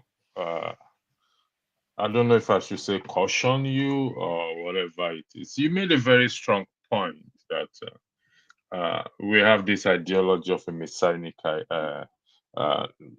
We should get rid of that ideology. However, we still need someone to be the leader, to lead the people. To me, I've always argued that the people, Nigerians, are the citizens. But your attack on P2B is not founded. You don't. I'm saying I have my reservations about him, but not in the terms of his integrity, not in the terms of his credibility. Let me finish. You said I should not interject you. I respected that. Listen, you said I should not interject you, and I wanted to. I respected that. So would you afford me the same respect? I would like to talk. Okay. Thank you very much. So. Attacking is testing. I'm not attacking. Okay, go on. I think you're shooting yourself in the leg. Let's be honest. And the statement you said, if P2B was the president, it would be worse than Tinubu. That is, to be honest, I think in my opinion, it could be worse. You didn't hear me clearly. You guys have your bias. It could be worse. Okay. Thanks for correcting me. It's okay. It could be worse.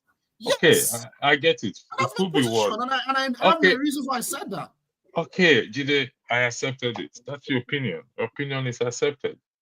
But I'm saying my statement is it could or it would not be worse. It will face its challenges. That's okay. Goodness me. Gentlemen, would you let me to speak, please? I allow you to speak. Okay, I'm listening. Please, if you interject me again, I'll use the floor to you. We have our camera on. I really need to debunk it. Calm down now. Yes, you have the time to debunk. You have the time to debunk. Now. You have the time to debunk. I tried to interject you. You stopped me, and I kept quiet. You can do the same thing for me. So, okay, let every one of us keep quiet. Jide, you have the floor. I'm not the moderator. You can speak to that kingdom. No, speak to that kingdom. I really want to flog this boy right now. When he's done, I want to flog him really, really good today. Please, let him speak, but give me a time. I don't want the milk-toast defense you have. I want to flog him really good today. Come on, let's be a bit more civil. Let's leave Jide to speak to that kingdom. Jide, the floor. I give you my time. Go ahead, speak to that kingdom. It's all yours. Is he talking about Peter Obi? I cannot spend 1 hour. What don't say about Peter Obi? The floor is all yours. Since Ololumi wants to speak, go ahead. I yield the floor. Go ahead. Remember, I'm gonna flog you really good. So speak. You can't run away from it. I want to flog you really good today. I talk about obedience, and the reason why obedience is okay. I'll talk about Peter Obi. Yeah, I'll talk about Peter Obi. And I'm going to talk about it in a broader context. So the idea of integrity, you need to understand that when you're talking about politics, it's not just an individual coming into power. It's not about an individual coming to power and just transforming a situation. You need to consider the system. You need to consider not just the system, it's the system as a whole. You need to consider the ideology of the leader. You need to consider the ideology of the people. You also need to understand the intent of that leader and stuff, and also his antecedents, his political evolution and antecedents.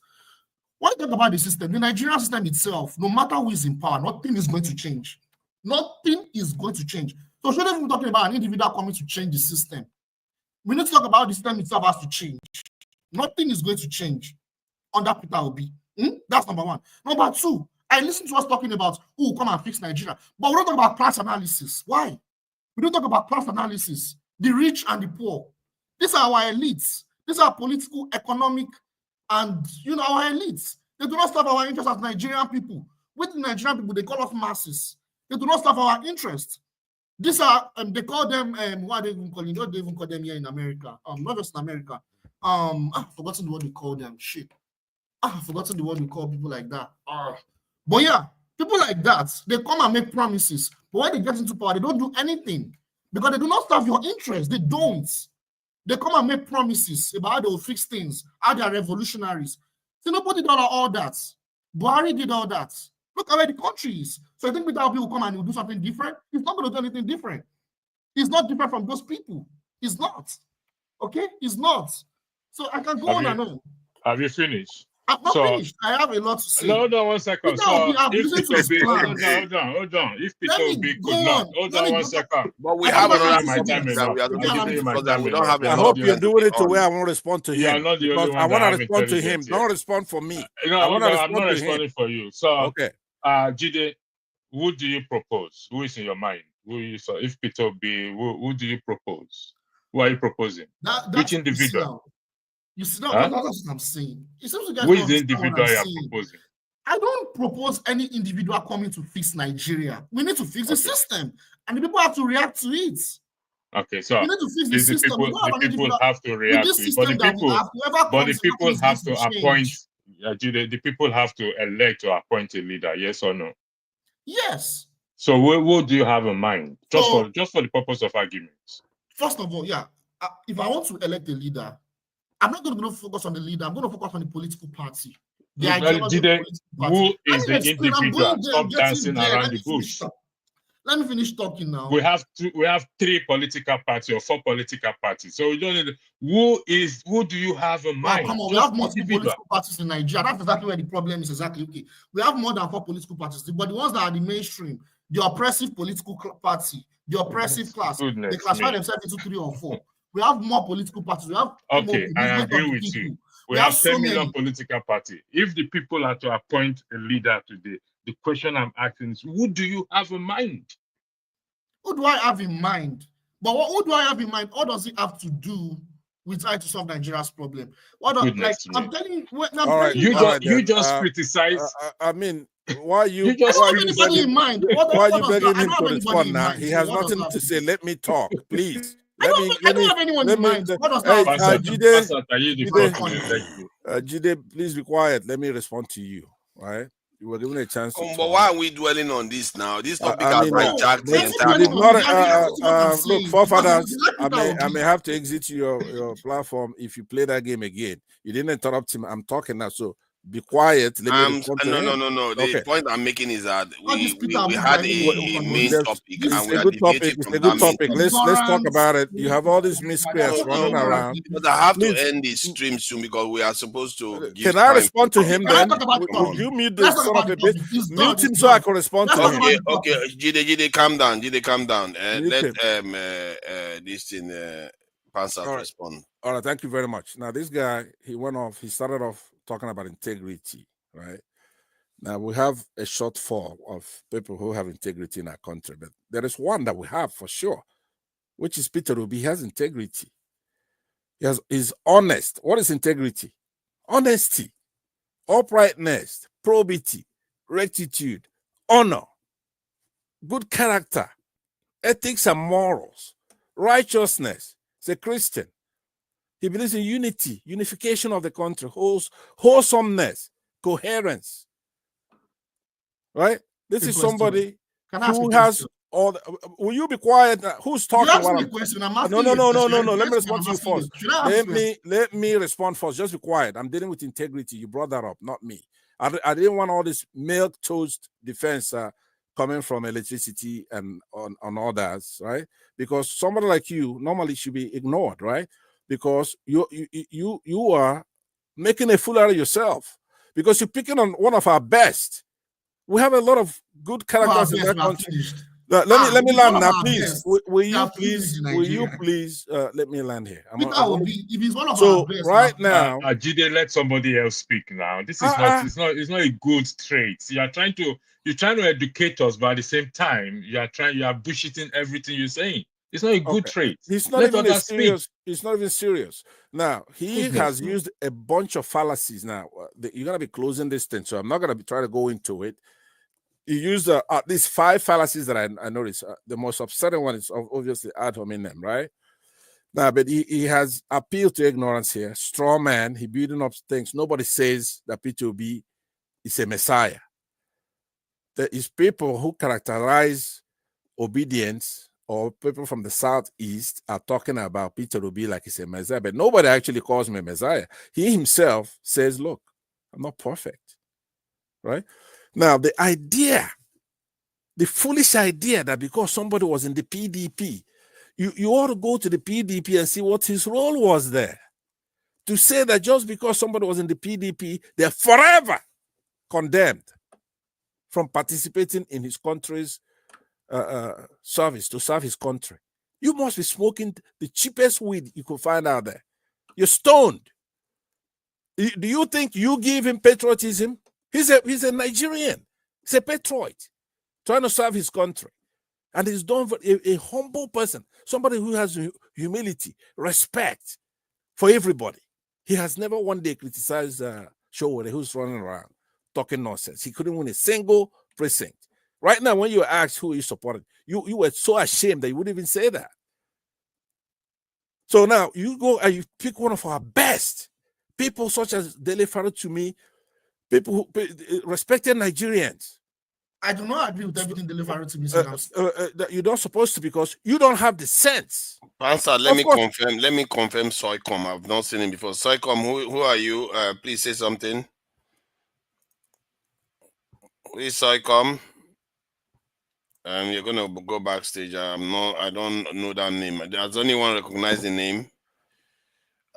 Yeah, let him wait backstage. If you can put your camera on, let me see you backstage, then you can come on.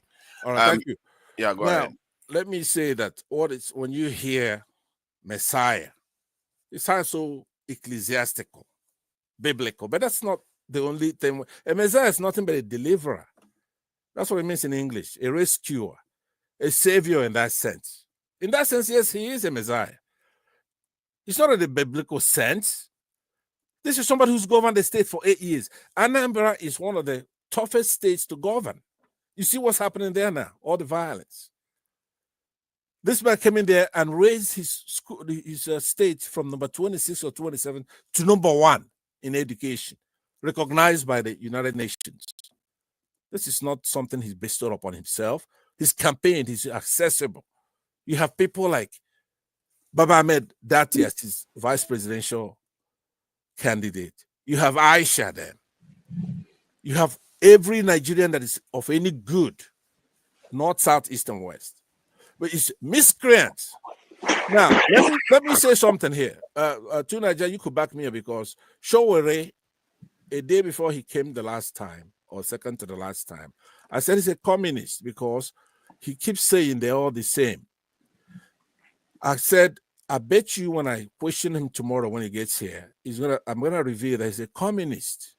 Because now I understand what he means, because it doesn't make sense to say that Tinubu and P2B, they're all the same. It means economic sense, not in the political sense. And sure enough, when he got there, I asked him a question: are you a capitalist or are you a communist? Guess what he said? He says, I am not a capitalist.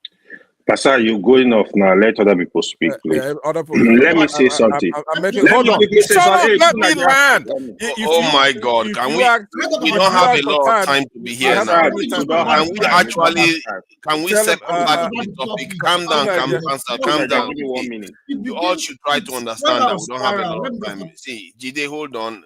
Let's try to calm down. We are trying to organize it so that we can round up in about 10 minutes at most. Okay, but admonish AY right now before we continue. Admonish him right now or remove him. AY is fine. Okay, let me land it. Let me okay, 1 minute. You finish yours in 1 minute, then AY goes. So, but that hasn't said anything. Amy hasn't said anything. I know, but don't go on and on now. Hold on. So now, Niger, I want you as my witness, so I don't go on and on that. You were there when I asked Showore, and he said he's not a capitalist, right? Were you there, or did you hear him answer? Yeah, I was there. Okay. I was there. Now, what somebody being a communist means that you don't believe in somebody owning property. An individual cannot own property. Does Nigerians know that? Do Nigerians know about that? Does this imbecile here, Jide, know that? That he's a communist? Pastor, you need to stop Pastor from people, man. What kind of you made your point already, so let's move on. Before we move on, Pastor, come on, don't do that. Come on, hold on. I wanted to say before we move on, I want to take that back. I don't think he deserves that. Okay, let fine. me say 1 minute. Yeah, let me just talk about the topic. Hey, guys, give me some minute. Okay, so the discussion so far, to be honest, I don't know what did they say. Did they say the correct thing? The truth is the way we behave in Nigeria. Even me, I used to think like that. Like before Buhari election, I used to think, oh, Buhari is a messiah, he's able to do whatever nobody has done in 100 years. The truth is, we need to stop looking for messiahs. We need to build our system. That is the problem we are having. You can't trust. A country is too big to be looking for a messiah. It's just imagine. I usually say, like, exactly, if Trump was president of Nigeria, what he will do? Because America have a system, nobody is even scared. There is little to, you can't go wrong. The country have a system that protect the institutions. Look at Trump. They're gonna swear him in 1 week. He was just convicted. We don't have that kind of system. Can you take Nigeria's son? Can I ask you a question? Son? Hold on, let me finish. Can I ask you a question before you continue? No, hold on. Let me just ask you one question. Hold on. Let him speak now. You know we don't have a lot of time. No, you don't, because we don't have time. I told you. We don't have time. Can you take the son of Nigeria president to the court today? Who is the judge? So these are the problem we have.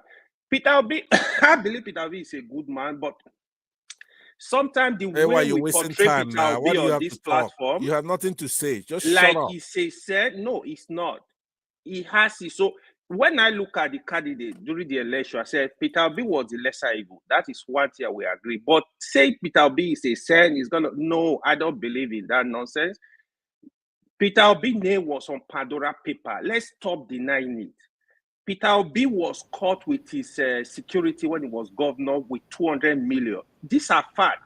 Thank you so much. Hold on. We need to stop this nonsense of what we are fighting. What I discovered in Nigeria's people, right?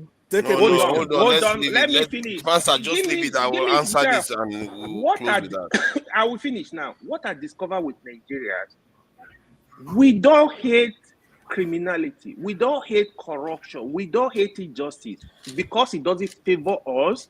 That is why we are crying. If you have to be a nationalist, stand for the country, not for any individual. Again, me, I will never stand for any individual in that country. I will stand for Nigeria.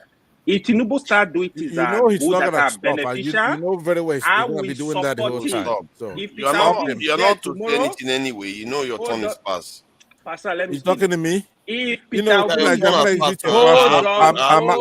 I'm too big to be on this your platform anyway, right? So you want to disrespect me? Panza, you're something else. Panza, please calm down. Sit your ass down. I don't know what Panza is going about. That boy is never going to stop. Allow AY to finish his submission. Come on, AY, please round up 30 seconds. I I gave up. I'm done. Let another person continue. All right, please. Jide, Answer will not let me. Jide, 1 minute, then Eme 2 minutes. Then I will just say. Can I ask No, the white no, issue? Pansa, you've taken enough time. Come on, it's not fair. You said that. Jide is not there now. Jide, are you there? I'm there. I thought you had gone away. I was hoping that you had gone away to sip some curry or something. Make you calm down a bit. Okay. 1 minute. Why are you laughing? You didn't say anything funny. Why are you laughing? You're such a I'm goofy just guy. trying to calm the situation It's not down. funny. Why you? Calm down. Go ahead, Jide. Okay, yeah, I'll talk about the topic. So, yeah, there was a time I talked about controlled opposition, in the West, I talked about the fact that that's why we controlled opposition. I remember that 4 years ago, was it 4 years ago or 3 years ago when Russia invaded Ukraine, and there was high level of censorship on Twitter. Because at that time I think it was controlled by some intelligence, some institutions that were controlled by the CIA or something. So eventually Elon Musk advocated that there should be free speech, freedom of expression, and that's one of the standards of democracy. And a majority of people who hailed Elon Musk, that yes, he's saying the right thing, there should be freedom of expression, even if people say things that are against the system or whatever, right? Then he came in. I knew that was not true. Because Elon Musk and even Donald Trump coming into power, these are the examples of controlled opposition. They use this controlled opposition to seem like these are the people these are the elites that serve the interest of the people. But actually, censorship still existed under Elon Musk in a different dynamic. And Elon Musk, when he acquired Twitter, he had the opportunity to propagate white nationalism. Far-right white nationalism was propagated as an alternative media compared to what we had on Fox News, CNN, MSNBC. Meanwhile, that alternative media still serve the agenda. So now, the censorship is now getting more explicit, in a different dynamic, which is also going to propagate itself politically in the long run. So this idea of what we need to talk about, well, the point is, at the end of the day, we cannot. The state will still have a role to play in what has to go out there in the media, what has to go out there in the media space, in the public space rather, and what should not be out there, particularly on social media. Why is this guy speaking twice? 1 minute now. You are going on. What is going on today now? No, what I'm saying is he's speaking twice. No. Why should he speak twice before me? I think. No. Let me finish my statement. I'm almost done. Let me just finish. 30 seconds. Let me finish now. 30 seconds. Okay, let me okay. So what the point I'm making is that that's part of what I'm saying. Like, we seem to get it wrong when we get delusional about oppositions. Some of these oppositions, they do not care about our interests at all. The same thing is also in the West. We have what they call controlled opposition. So Elon Musk, Donald Trump, everybody was saying, a lot of people were saying that, they will come in and things would change. But we're now seeing now that even before they come into power by next week, we're beginning to see that they are almost perpetuating the same dynamic like what the Democrats exhibited. So the idea of freedom of speech, there is only how far you can go. At some point, it will be regulated into what the public space needs to know, what needs to be released to the public space. There will always be restrictions and regulations. So that's the point I'm making at some point. So what the kind of topic that we need to be talking about, we can express ourselves, but we should also be aware that at some point, if we are getting you say 30 seconds for this boy, right? What is this today now? No, you are done, Jide. You are done. Okay. You are just violating everything today. What is going on with you now? You don't have camera on today. You just don't do a rascal. But you are the culprit. No. Jide has been very, very simple. That's why you don't have anybody on your channel. Until he has the camera off today. It's not to a rascal suddenly. Yes. Thank you for joining us. Okay.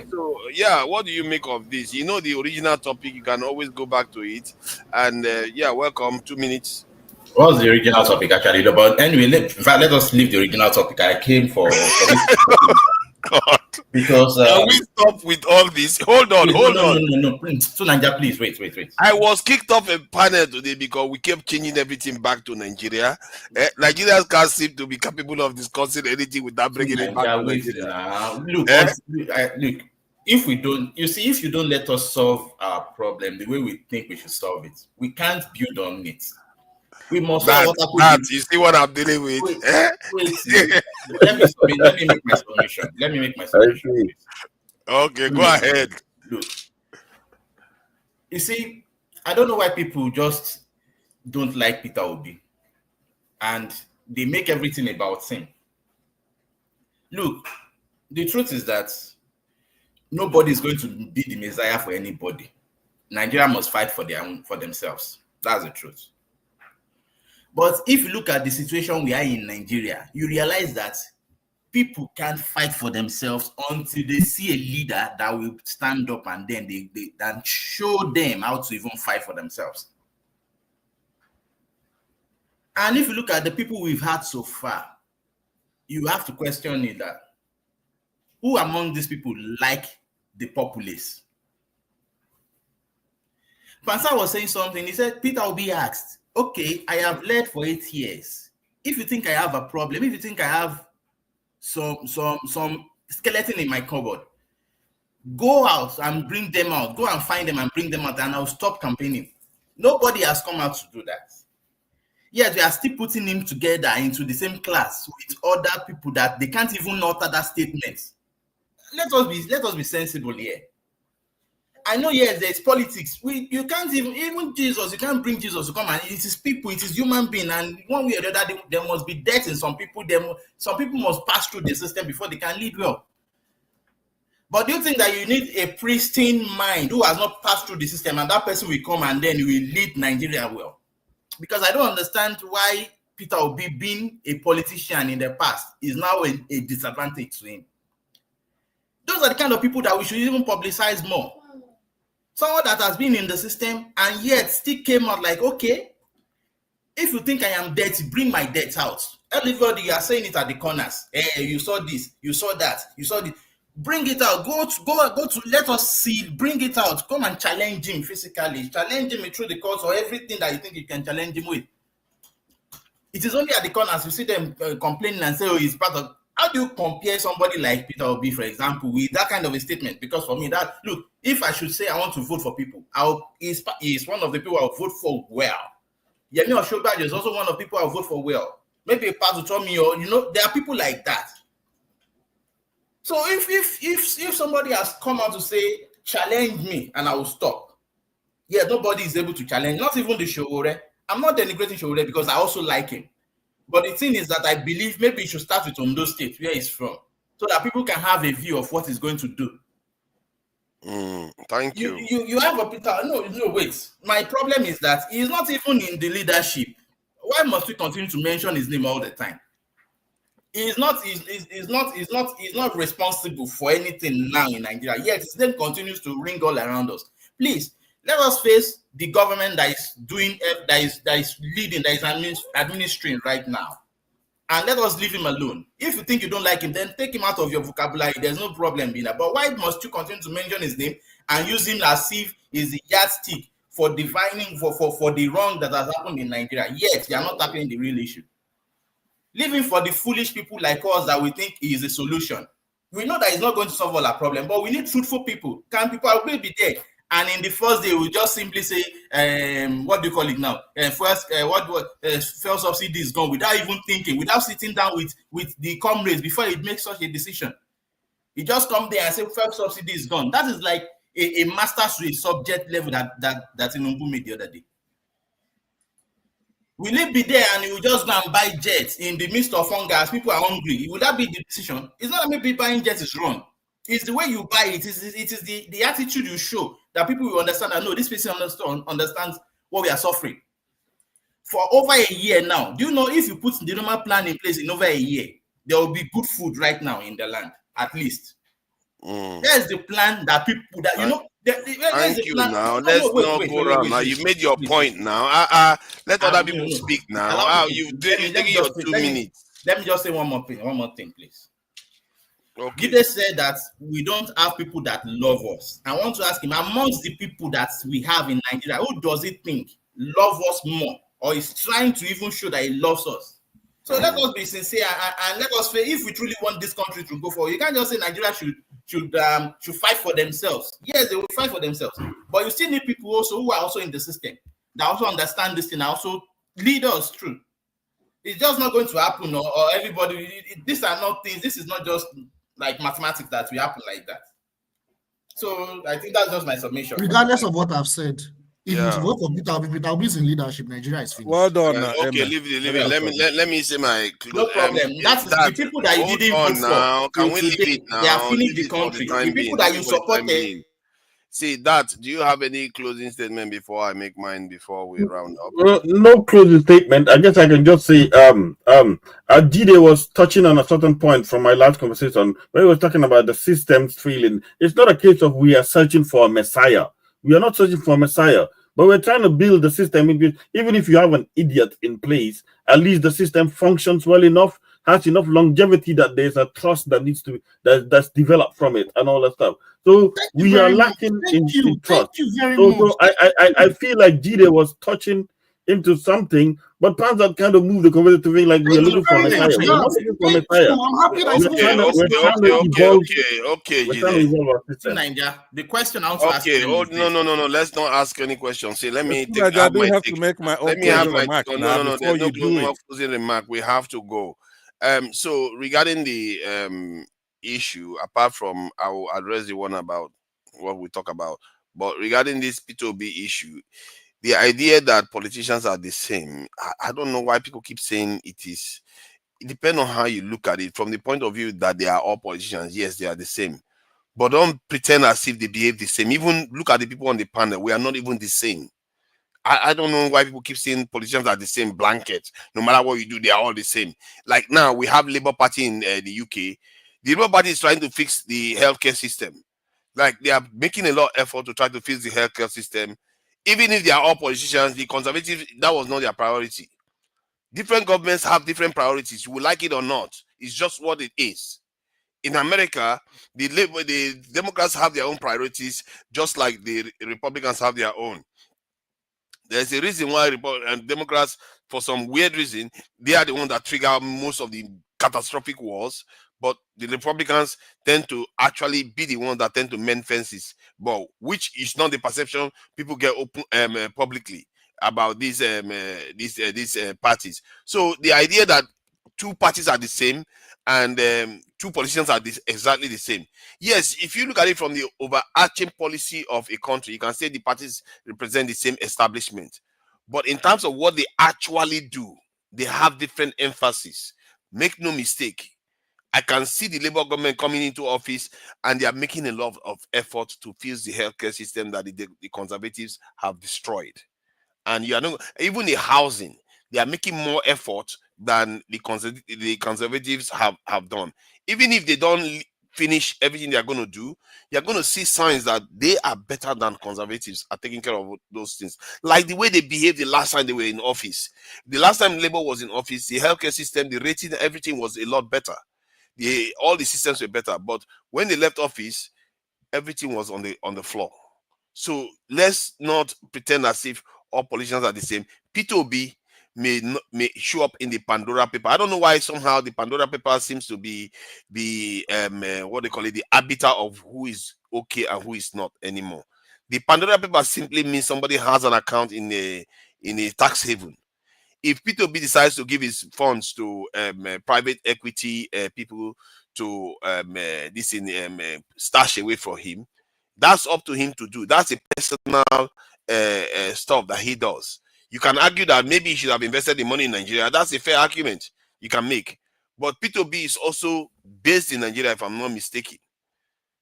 Pofada, what are you talking about? That is tax evasion. Come on, Pofada.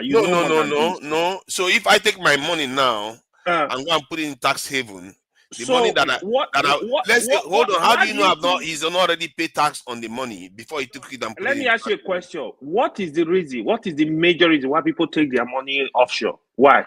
One, the reason why they put it offshore so that they don't get to pay tax on it. It's tax evasion. Call it what Hold on. They don't get to pay tax. Hold on. Now calm down. It doesn't mean that it's not illegal. I don't know why you are making it sound as if he's doing something illegal. It's not illegal. It is. No. Hold on. In most not countries, illegal. it is illegal. See, let me tell you Then this. report it. Go and report it to the. Calm No, down, hold calm on. down. Tuna. It's not, hold on. It's not. No, P2B. you are goofing around and Hold on laughing. now. Pansa, don't do that. No, You've been having your own to and fro with them. Let me deal with this. It's not Peter Obi that physically put that money in there. He gave it to investors. That's what investors do. Or I don't know what they are called. Portfolio managers, whatever they call them. Yeah. When they take your money, they go and stash it away wherever they want. The objective is to make sure your money either gains interest or remains safe without depreciating. Because if you keep your money in I don't know why they often use those things. If you think about it, because if you put your money in a bank, you get interest on it. So I don't know what the interest they get on that island or whatever they are putting their money. But I think they use that money to invest on behalf of their clients. I don't know exactly how it works. Please go and do research. But it is not breaking the law. Father, hold No, on. you were talking about politicians not being the same. I never said that all politicians are the same. They have their different priorities. They have their different. No. I'm okay. Jide, hold on. I thought you wanted to ask a question. You are a researcher. Do research. Why the major reason why people take money offshore? It is tax evasion. They are not investing. What is wrong with tax evasion? It's not the what evasion, is wrong with that? Avoidance. Avoidance is different from evasion. See, tax evasion and tax avoidance, there's a big difference. One is illegal, the other one is perfectly legal. It may be immoral. Which one is legal? Which one is legal? Tax avoidance is illegal. You don't know that. Tax avoidance is what? No, tax avoidance is legal. Sorry about that. Tax avoidance is legal. Tax evasion is illegal. I misspoke there. So you're right. That's the truth of the situation. So in terms of what he has done, it's a form of tax avoidance, but it's not illegal. Okay, and you cannot catch him that he went and stole somebody's money to use for all those things.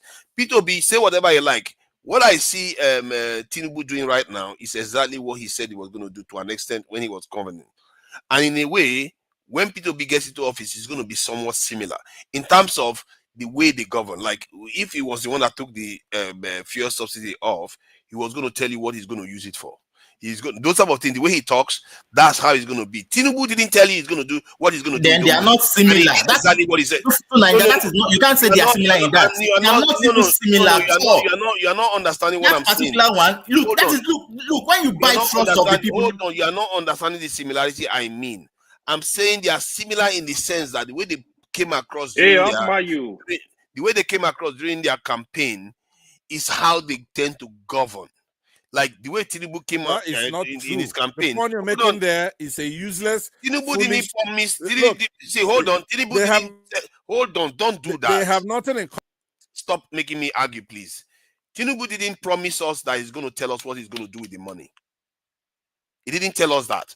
What do you mean he didn't tell us? What do you mean he didn't tell us? He should tell us.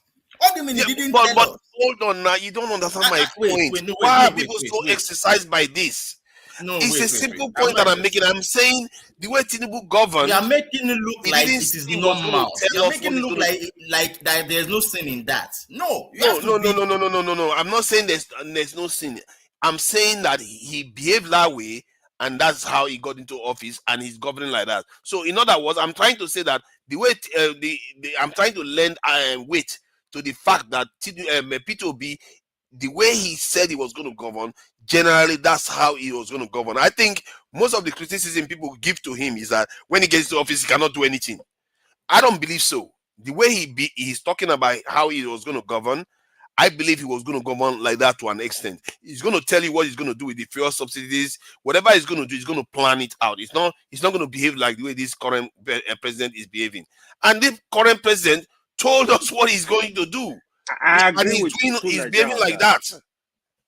See. Let me quickly say this. But the black plan, is that the right plan? I have listened to his plan. I've listened to this man very well. His plan is not going to do. So I think we have finished it. I think we are probably going to come back to this discussion. I don't know. 1 minute.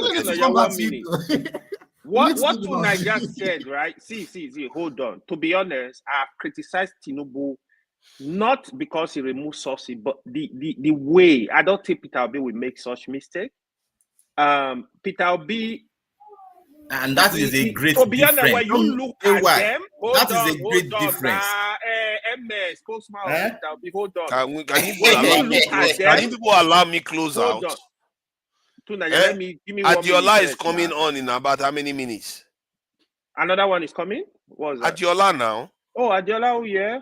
Okay, Yeah, go we have ahead. her now. Okay, go ahead. Thank We you. will come back to this matter later. No problem. You guys are troublemakers. come back. Jide, you started this. Jide, you started this wahala. We'll come back. I didn't start them. Jide just started trouble today. When he's not on camera, he's become a troublemaker. I didn't know that one. Though. This is a new one on me. Thank you all for joining me. Tracy Jacobin, you are a star. Thank you for joining me today. And Tracy Jacobin was the best here today. Look at that. She was the best. Be careful. Yeah, the hammering miss is funny. Joshua, thank you for this is joining us. Pansat, look at that. I'm already an imbecile. It's all right, Pansat. It's all good. It's all good. Niger man, I see you there. Thank you for joining us. Adesina John, also on the panel. Oscar Blackbone, I see you there. Thank you all for joining us. Until next time, let's look forward to the next show or live that is coming on with Adiola. That will be interesting. I really hope I can stay awake. Shosho said it's in an hour time, right? And why are you closing? It's less than an hour. It's less than an hour. No, we can't close almost immediately. I need gap to be able to because I think she's going to be quite interesting to watch. Actually, she's got a lot to say about the Nigerian space. So thank you, gentlemen, for joining us. Till next time. Bye.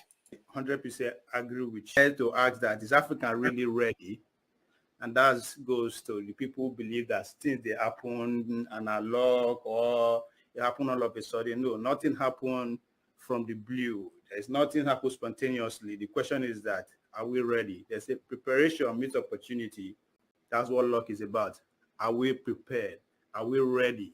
Are the Nigerian ready? Are the Gabonese ready? Or this is so that's the question, Rudolph, I see that you're asking there. And again, you went ahead to say, why are why are France getting away with this?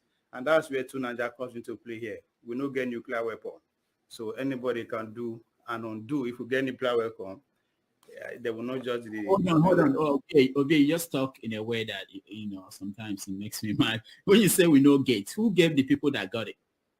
No, that's what I mean. I know those. I just talk. We get them. We have no gates. We don't get. Now we don't get. Say we don't get. We can say if you didn't they. We don't get. Oh, why you want to put that for my head? We don't get now. Sure. If you had